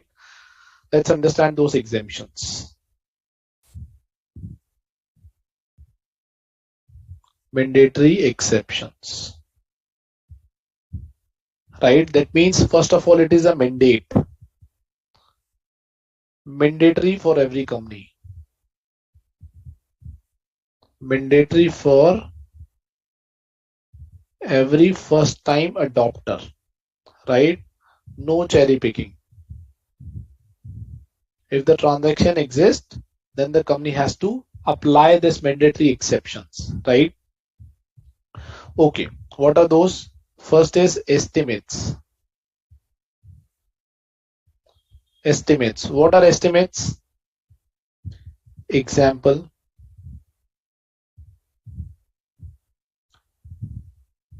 What are estimates? Example. Useful life of PPE, right? Provision for doubtful debt. Provision for inventory obsolescence. Correct? Inventory obsolescence. Right? What else? Uh, discounting rate. Discounting rate in actuarial valuation. Right? And now what is the mandatory exception?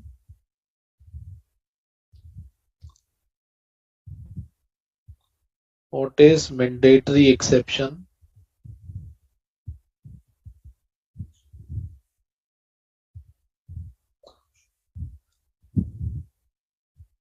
Company cannot change its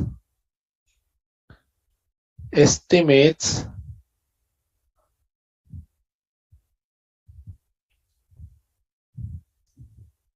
under Ind AS. Company cannot change its estimates which has taken which are considered under Indian GAAP unless and until those estimates are an error.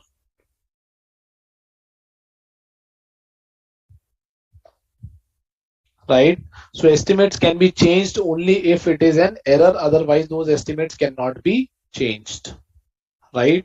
Only if those estimates are error. This is what the mandatory exception is. Right? Second, derecognition of financial assets and financial liability. Right?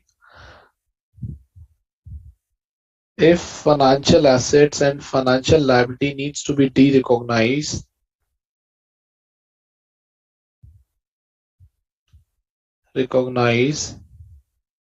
as per Ind AS,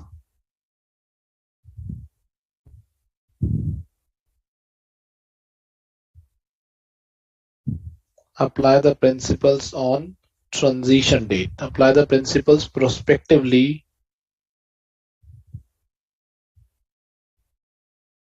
on transition date.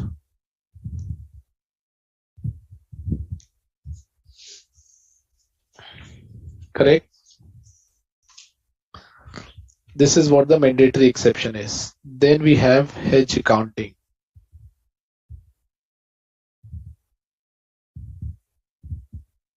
Right?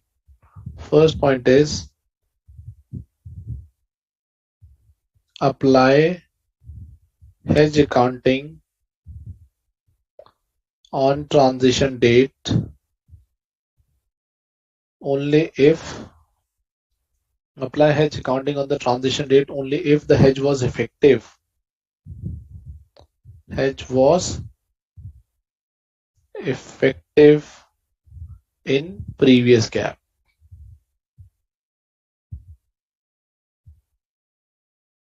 B. For derivative accounting,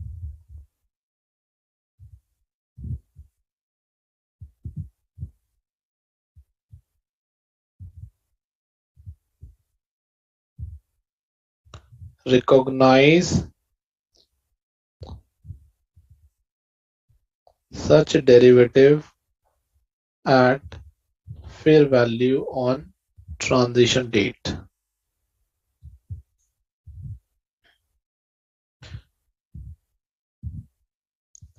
Any unamortized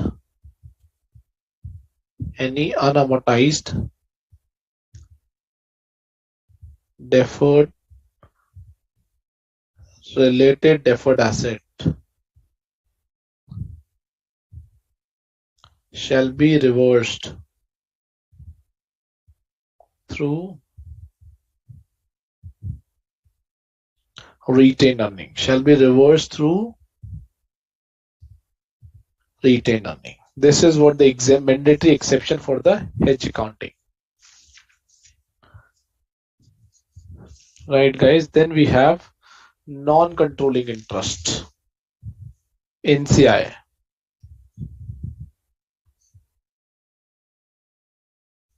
Let's take a new page. NCI is fourth one. Sorry. Non-controlling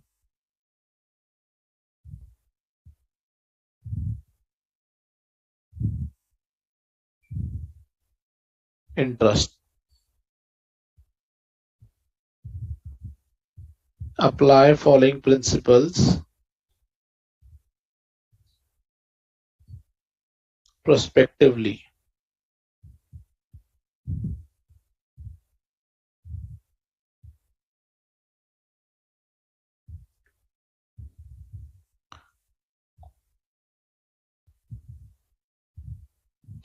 Total comprehensive income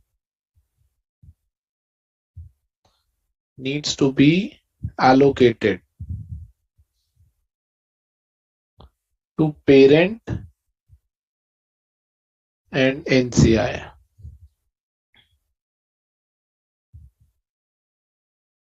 Right?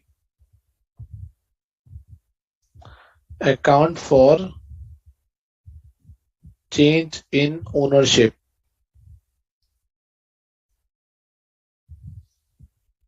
Account for change in the parents, ownership of parents, parent interest without losing control.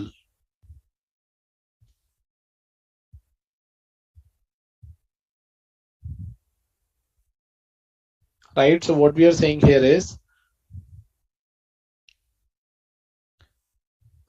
let's say this is 31st March 2016. This is 1st April. This is 1st April 17. Right? This is the transition date, and the NCI percentage or parents percentage has been changed. From, let's say, 60% to 80%. NCI percentage has changed from 40% to 20%, right? To account for this change on transition date,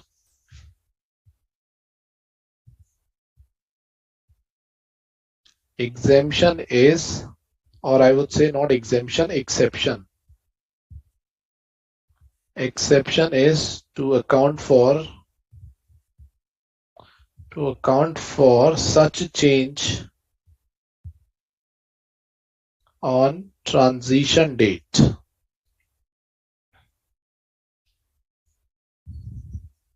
Right?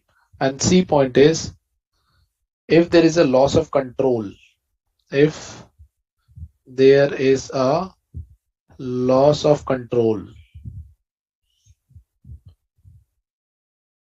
account it on transition date prospectively. Loss of control example means parent interest is moving from, let's say, 60% to 40%, right? NCA percent is changing, let's say 40% to 60% in this case. This is a case of loss of control, that the company has lost its control over the subsidiary. Loss of control. Correct? One important point, if first time adopters applies Ind AS 103 exemption or 103 retrospectively, right? Above exemption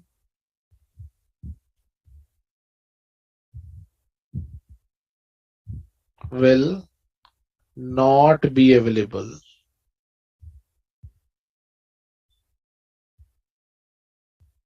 Right? That means Ind AS 110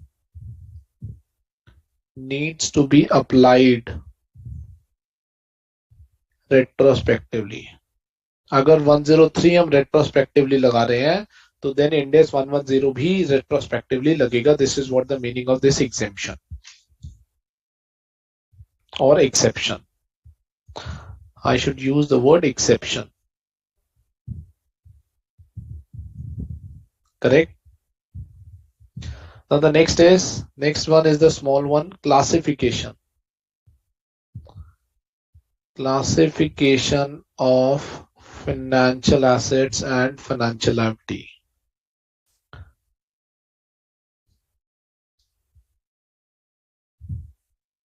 Apply classification criteria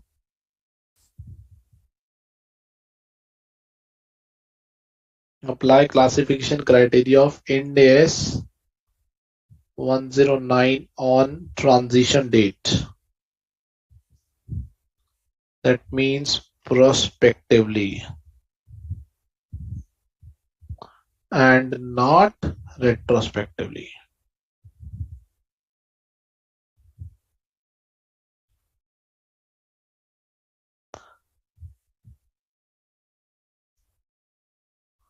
Correct, guys?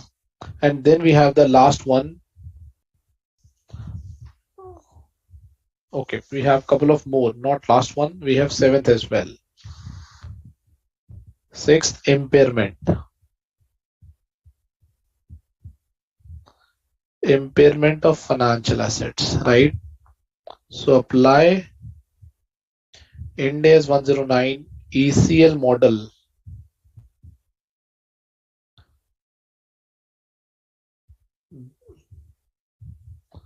based on facts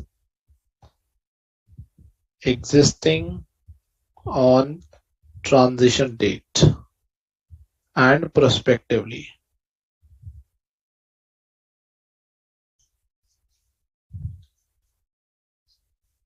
Right? 7th is embedded derivative. Right? This is what we have read under Ind AS 109. Impairment, Ind AS 109. Classification, Ind AS 109. Right? NCI, this is 110. Hedge accounting, 109. Derecognition, 109. Right? So largely the principal mandatory exception is on account of 109.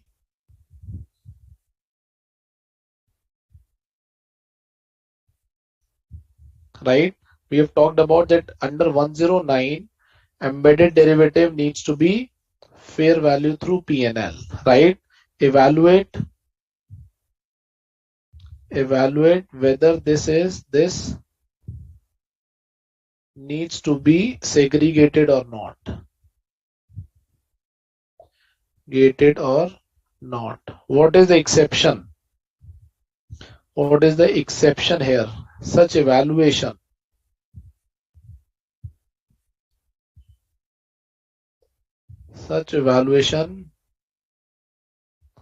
needs to be done based on facts available on transition date.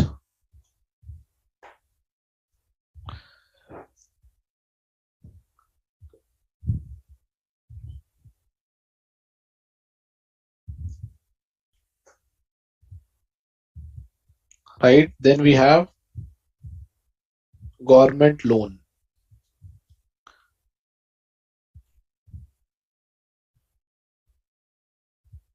Right?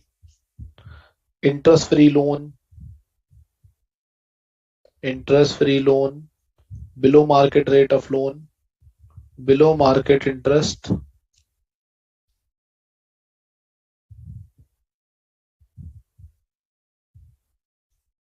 right? In this case, what is applicable? Ind AS 109 and Ind AS 20 is applicable. So what we are saying here is,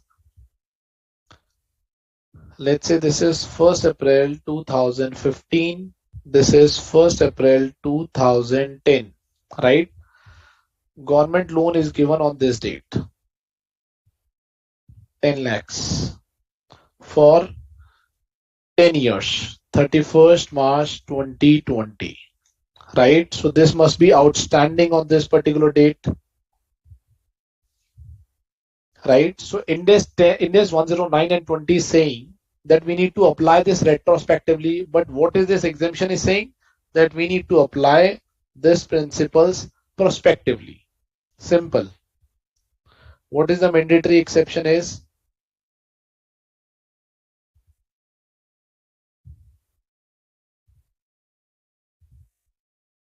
Apply Ind AS 109 and Ind AS 20 prospectively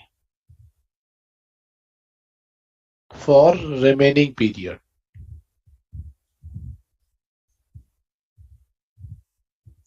This is what the mandatory exception which is given, guys, here. So if you look at, guys, if I conclude mandatory exception, how many exceptions are there? First of all, there are 8 exceptions. One is estimates. What are the estimates? These are the different examples of estimates, right? Can we change the estimates over the past period? Because 2 years I am restudying from the Indian GAAP to Ind AS. Can I change? No, I can't change the estimates unless and until those were an error. Just try to understand by this example, useful life. I am changing from my Indian GAAP to Ind AS. Whether the useful life of table will get changed? No. Whether the useful life of land will get changed? Whether the useful life of building will get changed? No. Whether the useful life of computer will change? No. I will change only if the estimates or the useful life which I have taken in the previous GAAP were an error. Only then we can change it, otherwise not, right? So what we have said, company cannot change its estimates which are considered under Indian GAAP unless and until those estimates are error. Derecognition of financial assets and liabilities, it needs to be applied prospectively. Hedge accounting, we can adopt hedge accounting on the transition date provided hedge was effective in the previous GAAP. For derivative accounting, we will recognize derivative on the transition date at fair value and unamortized deferred asset if there is any in the previous GAAP closing balance sheet that needs to be reversed through retained earning. Non-controlling interest, it needs to be applied prospectively. Total comprehensive income का जो profit or loss होगा, that will be allocated between the parent and NCI based on the ratio which is applicable on the transition date. If there is a change in ownership without losing control, I will account for prospectively on this date. If there is a change in ownership for the loss of control, I will account on the transition date prospectively, right? Then we are talking about if we are restating Ind AS 103, 110 needs to be restated appropriately. Classification, apply the principles on the prospective accounting. Impairment, apply prospectively. Embedded derivative, apply prospectively. on the transition date. Right? Government loan does not apply or do not apply in days 109 and 20 retrospectively. This needs to be applied again prospectively. This is what the mandatory exception is, guys. Right? Now let's do one comprehensive question. Illustration number 16, guys. Quickly read what is illustration number 16. Let me open that page. Page number 6.32.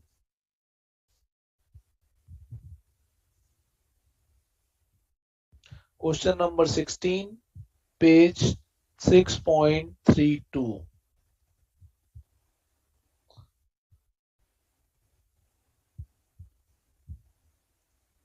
Let me read the question number 16. It's a comprehensive question. How do you transit from the previous gap to a new gap? Right? Now we have understood different standard, guys. Now you have understood Ind AS 101. Right? Ind AS 101 is over. Now we are applying the comprehensive. Now we are applying all the guidance in a comprehensive question. Right? H Limited. It's a case of H Limited has the following assets and liabilities as on 31st March 2001 in accordance with the previous gap. What is previous gap? Must be an Indian gap. Right? So company was having PP, investment subsidiary limited. Right? The company must be having a subsidiary. Trade receivable, advance for inventory, cash. This is my total assets. 2 crores 42 lakhs. VAT defer loan, this is nothing but a government grant. Right? Creditor, short-term borrowing, nothing but a financial liability.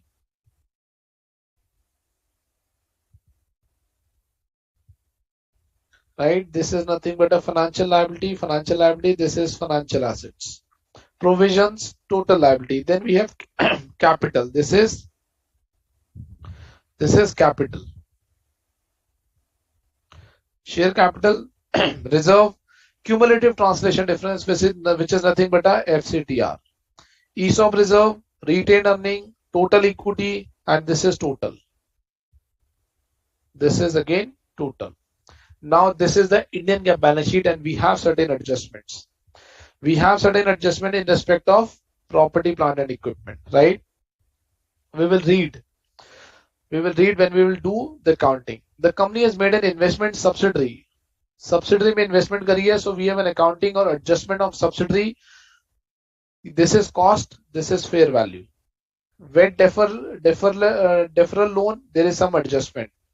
ESOP reserve, we have an adjustment. Cumulative translation difference, we have an adjustment. Now, what the question is saying, prepare transition date index balance sheet of H showing the adjustments to the value of assets and liabilities, guys.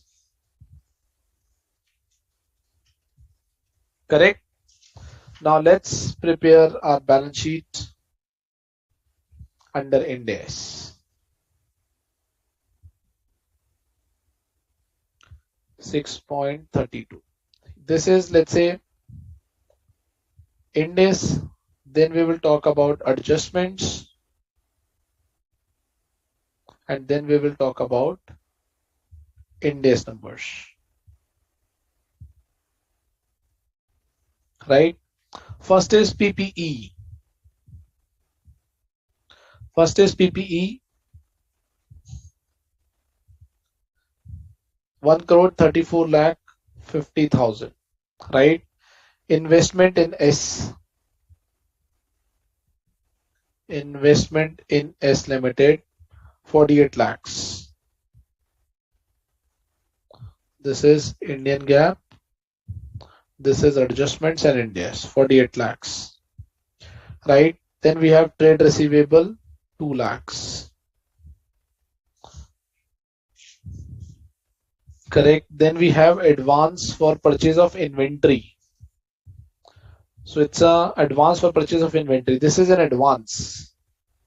Right? This is an advance. 50 lakhs.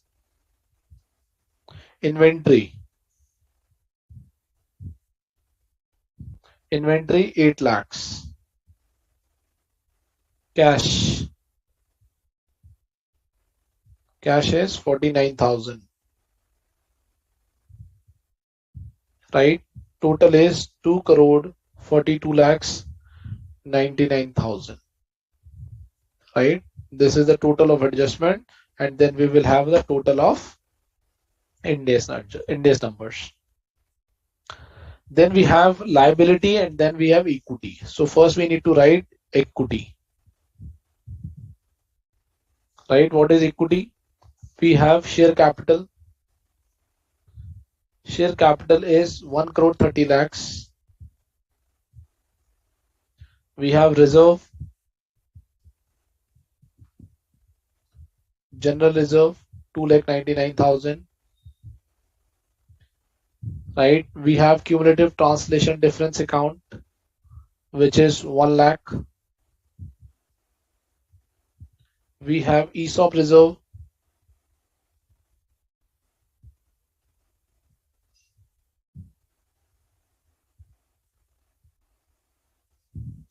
We have retained earning 1,79,000. What is the total of equity? 1 crore 32 lakhs 98,000. Right? This is an equity adjustment. Then we have liability.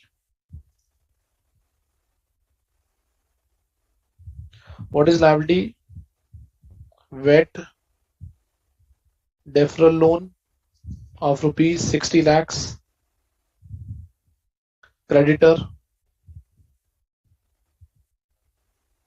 30 lakhs. Short-term borrowing 8 lakhs. Provisions 12 lakhs. What is the total? 1 crore 10 lakhs only. Correct, guys? And this is the total liability. Then we have equity plus liability. What is the total? 2 crore 42 lakhs 99,000. Same way we need to apply here as well. So what I've done, guys, this is the Indian GAAP number. This is the adjustments, right? And this is Ind-AS. Plus or minus this adjustments is equal to Ind-AS numbers. Now what we need to do, first we have regrouped all these numbers in the form of Ind-AS, right? Now what we need to read, we need to read Ind-AS adjustments, and we need to take the impact of those Ind-AS adjustments here as well, right? Okay, let's move forward. Adjustment number 1, PPE. In relation to PPE, the following adjustments were identified. First, the property, plant and equipment comprise of land. So यहाँ पर एक land भी है, correct? Comprise of land which is held for the appreciation, capital appreciation purpose, costing 4,50,000 rupees and was classified as investment property. What is investment property? IS 40. What is IS 40? Any asset which is held for the rental purpose or the capital appreciation purpose needs to be recognized as investment property, and investment property is to be disclosed separately, right? So what we need to do, we need to add 1 lakh, we need to add 4,50,000, or we need to transfer 4,50,000 from PPE to investment property. That means the value of land will get transferred from PPE to investment property, because investment property is supposed to be recognized separately. Correct, guys? This is a adjustment within the definition of within the first adjustments. Exchange difference. Exchange difference of rupees 10 lakh were capitalized to the depreciable assets. So exchange difference आया था, we have talked about para 46A of AS11. 46A में we were supposed to capitalize, we have an option to capitalize. So company ने वो para 46 ले लिया, right? Company has taken the para 46A to capitalize और उस पे accumulated depreciation भी लगा दिया, correct? There is no retirement obligation. आगे बढ़ते हैं. Management intend to adopt deemed cost exemption for the PPE. So if the deemed cost exemption needs to be taken, it is to be taken for all the assets. That means this number will continue as it is except for the investment property, right? And company ने para 46 ले लिया था, that will continue here, and the company is taking the deemed cost exemption here, right? So I will not make any other adjustments here. Correct, guys? Now let's read the second adjustment. The company has made an investment in subsidiary. Company has made an investment in subsidiary. Or if I need to record in journal entries, let's record journal as well. Journal entry. First, PPE. First, investment property.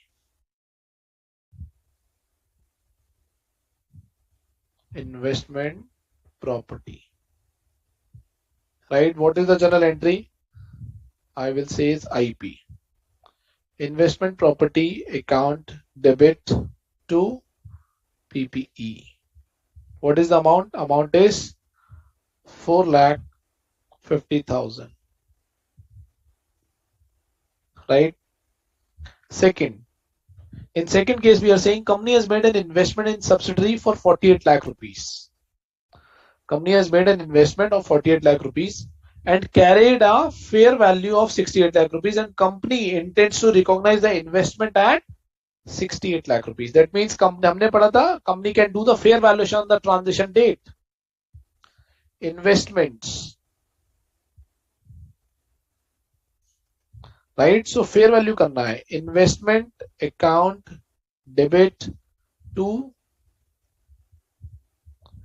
retain earning of rupees 20 lakhs, right? So I need to pass this entry. So let me add investment plus 20 lakhs. We need to follow dual bookkeeping accounting entry. Retained earning is this one. So I need to add 20 lakh rupees here, right? Or what I can do, I can prepare an account for retained earning. Adjustments. This is my working notes, right? Retained earnings, right? Fair valuation of investments, 20 lakh rupees, right? So whatever the number will come here, I will plot this number at this particular place. Correct, guys? Right? So I'm doing the double bookkeeping accounting. ठीक है जी. So I've done the accounting of the investment as well. Right? Now the third adjustments with deferral loan, value added deferral loan. The VAT deferral loan of rupees 60 lakhs was obtained as on 31st March. So loan लिया था company ने 60 lakh rupees का for setting up its business in the backward area with a condition to create a defined targets for the employment. The loan does not carry any interest and is repayable in full. So first of all, it is a government grant, right? Because it's a loan given by the government for the VAT paid by the company. It's an interest-free loan which is repayable in full after the end of 5 years. In accordance with 109, the discounting factor on the loan is taken as 10%, being the incremental borrowing rate, right? So we need to do the discounting. Accordingly, the fair value of loan as on 31st March 2001 is 37 lakhs. And for which period we are preparing the balance sheet? 31st March 2001. So the value of this number has reached to 37 lakhs. So that means what we are saying is, where is the loan? This is the loan, right? So after discounted value, this number has actually reached to 37 lakh 528, right? So that means I need to make an adjustment of the difference amount, minus 37 to 5528, 227 4472, 224 227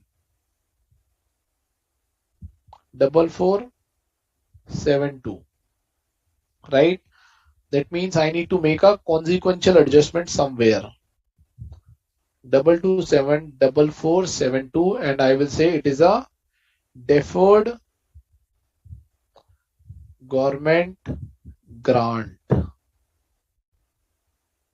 right? It is a deferred government grant. So what is my entry? Third entry is VAT loan.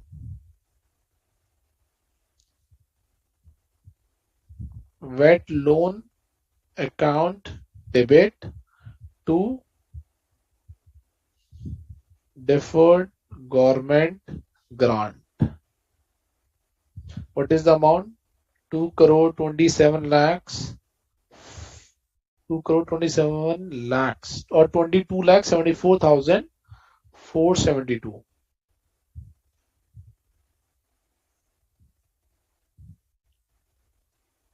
Correct, guys? This is what the accounting entry which we need to do for this VAT loan, right? Fourth, ESOP. ESOP. What is the What is the guidance of 102? 102 says that ESOP needs to be applied, or 102 needs to be applied retrospectively. What is the exemption? Transition date से पहले जो भी vest हो गए हैं, just leave it. Do the carrying value, take the carrying value forward and move on, right? Let's read what the guidance, what the adjustment is saying. Company has granted 1,000 options. 1,000 options to the employee, out of which 800 have been vested. So this is divided, 800 vested. The company followed the intrinsic value method for the recognition of ESOP charge and recognized 12,000 rupees toward the vested option and 8,000 rupees over a period of time as ESOP charge and the corresponding reserve. Right, so this is 200 options first of all, right? Indian GAAP, company is using intrinsic value method. Under Ind AS, company is supposed to use fair value method, right? So the company has allowed an intrinsic method for recognition of ESOP charge and recognized 12,000 rupees towards the vested option. Indian GAAP में company has recognized 12,000 rupees in P&L, right? And 8,000 rupees over a period of time as ESOP charge and the corresponding reserve. Okay. And for this, they have recognized 8,000 rupees in the P&L. If the fair value method has been applied, which is intrinsic value method, Ind AS, if the fair value method has been applied, the charge would have been 15,000 and 9,000, right? For the unvested option, the company intend to avail Ind AS 101 exemption for not restating the ESOP. So company is availing exemption, availing 101 exemption, right? So exemption liya, no impact for the vested option, right? Exemption is only available for transition date, but for this additional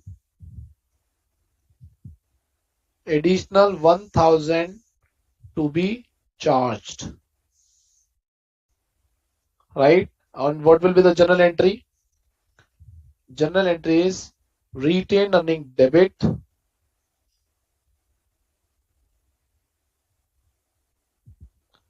retained earning debit 1,000 rupees to ESOP reserve 1,000, right? What we are saying, guys, ESOP option is divided into two categories. One is vested and one is not vested, right? Indian GAAP हम intrinsic value लेते हैं, Ind AS fair value लेते हैं. यहाँ पे charge जितना था, यहाँ पे 15,000 है, but the company is taking 101 exemption, right? So no impact, and the company needs to apply Ind AS 102. So this will be the entry. Let's take the impact of this. ESOP expense I need to reduce retained earning 1000 rupees, right? And I need to increase this reserve by 1000.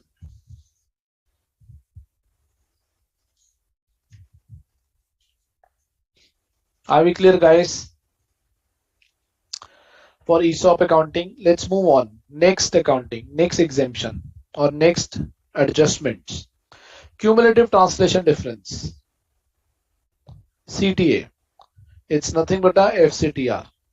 1 lakh rupees, the company has non-integral forward branch of AS11 has recognized a balance of rupees 1 lakh as a part of reserve, right? So CTA amount is coming as 1 lakh. On first time adoption, company intend to avail exemption. Avail exemption. And what is this exemption? Set CTA is equal to 0. That means what is the journal entry? CTA account debit 1 lakh rupees to retain earning 1 lakh rupees, right? So I need to make an adjustments.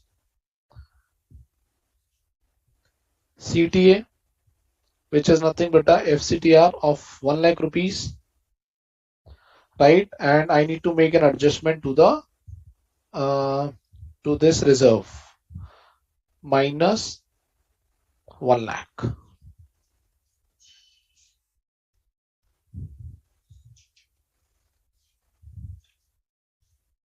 Right? Is there any other adjustment pending?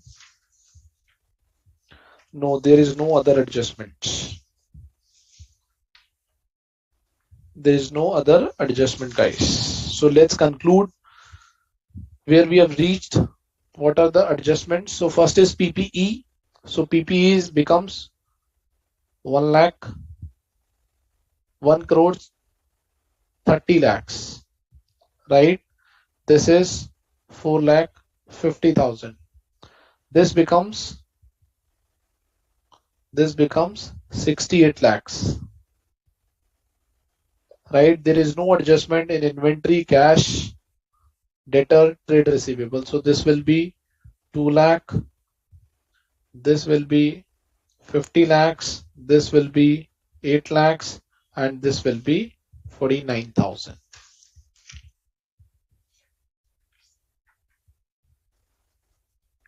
Correct, guys? So the total of this adjustment will be this one, which is 20 lakhs only. Correct? Share capital, no adjustments, 1 lakh, 1 crore 30 lakhs, right? General reserve, no adjustment, 2 lakh 99,000. CTD becomes 0, right? ESOP, we need to make an adjustment of 21,000 or adjustment of 1,000, which it becomes 21,000. What is retained earning? We need to go to the retained earning sheet. So this is 20 lakhs, 21 lakh, and 20 lakhs 99,000 net, right? So what is the adjustment in the retained earning? 20 lakhs 99,000. The total is 19 lakhs. This one 21, or this becomes 20 lakhs, right? This becomes 20 lakhs. So 1 lakh 79,000 plus 20 lakh 99,000, 22 lakhs 78,000, right? And what is the total of this? Plus 21,000 plus 2 lakh 99,000 plus 1 crore 30 lakhs.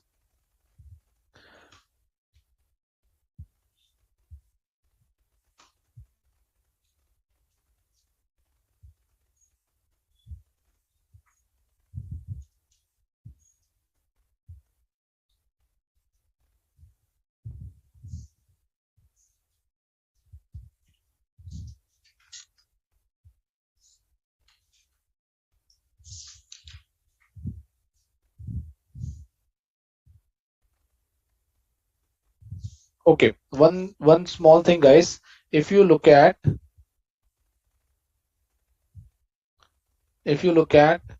this is the total. if you look at, this is the total 2,99,000, right? This is the total, right? They've used the word colon here. This is all reserve, right? It's not a separate item. So I think we should remove it as a separate item from our working, right? So it is, this is 2,99,000. So 1 crore 30 lakhs plus 21,000 plus 22 lakhs 78,000, 152 99,000, right? 22 lakhs 74,472, right? Creditor no adjustment 30 lakhs, borrowing no adjustments 8 lakhs, provision no adjustment 12 lakh. So what will be the total which is coming here?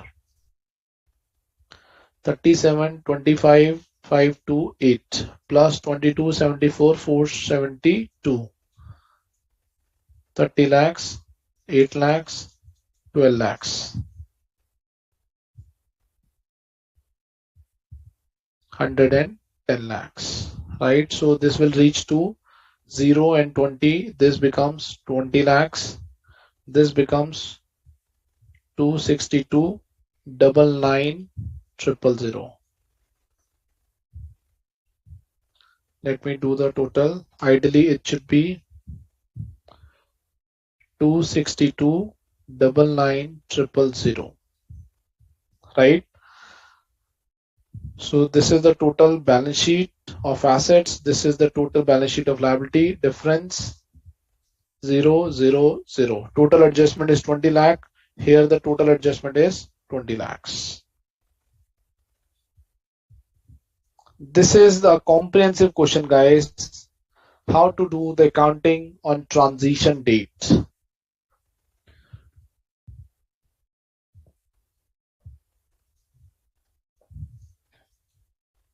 Right.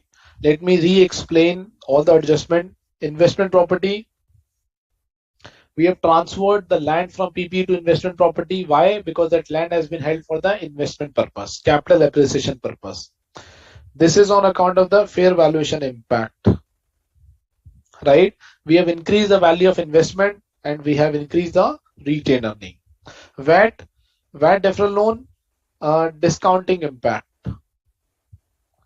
Discounting impact of Ind AS 109, right? ESOP exemption में हमने पढ़ा था vested option we are not supposed to change anything, right? And for the new options we need to apply Ind AS 102, and hence there is an additional charge of rupees 1,000.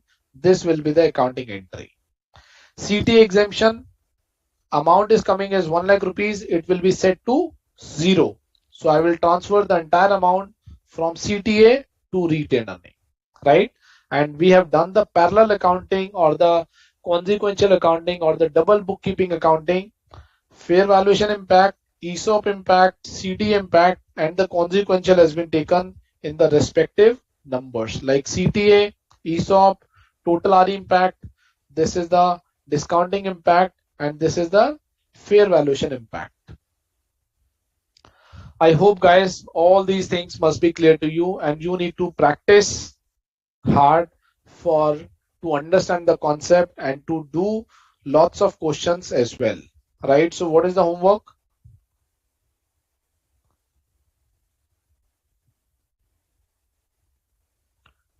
Repeat, not repeat. First recall all concepts.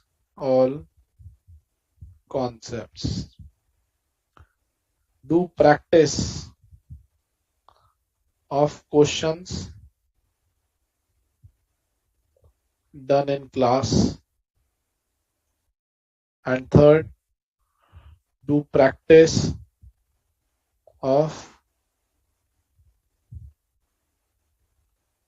other questions. Right? If there is any pending doubt, guys, if there is any open unanswered queries, let me know. I will be happy to answer. or you can raise your queries to ISA, and then they will be able to share with me, and then I will be able to answer, right?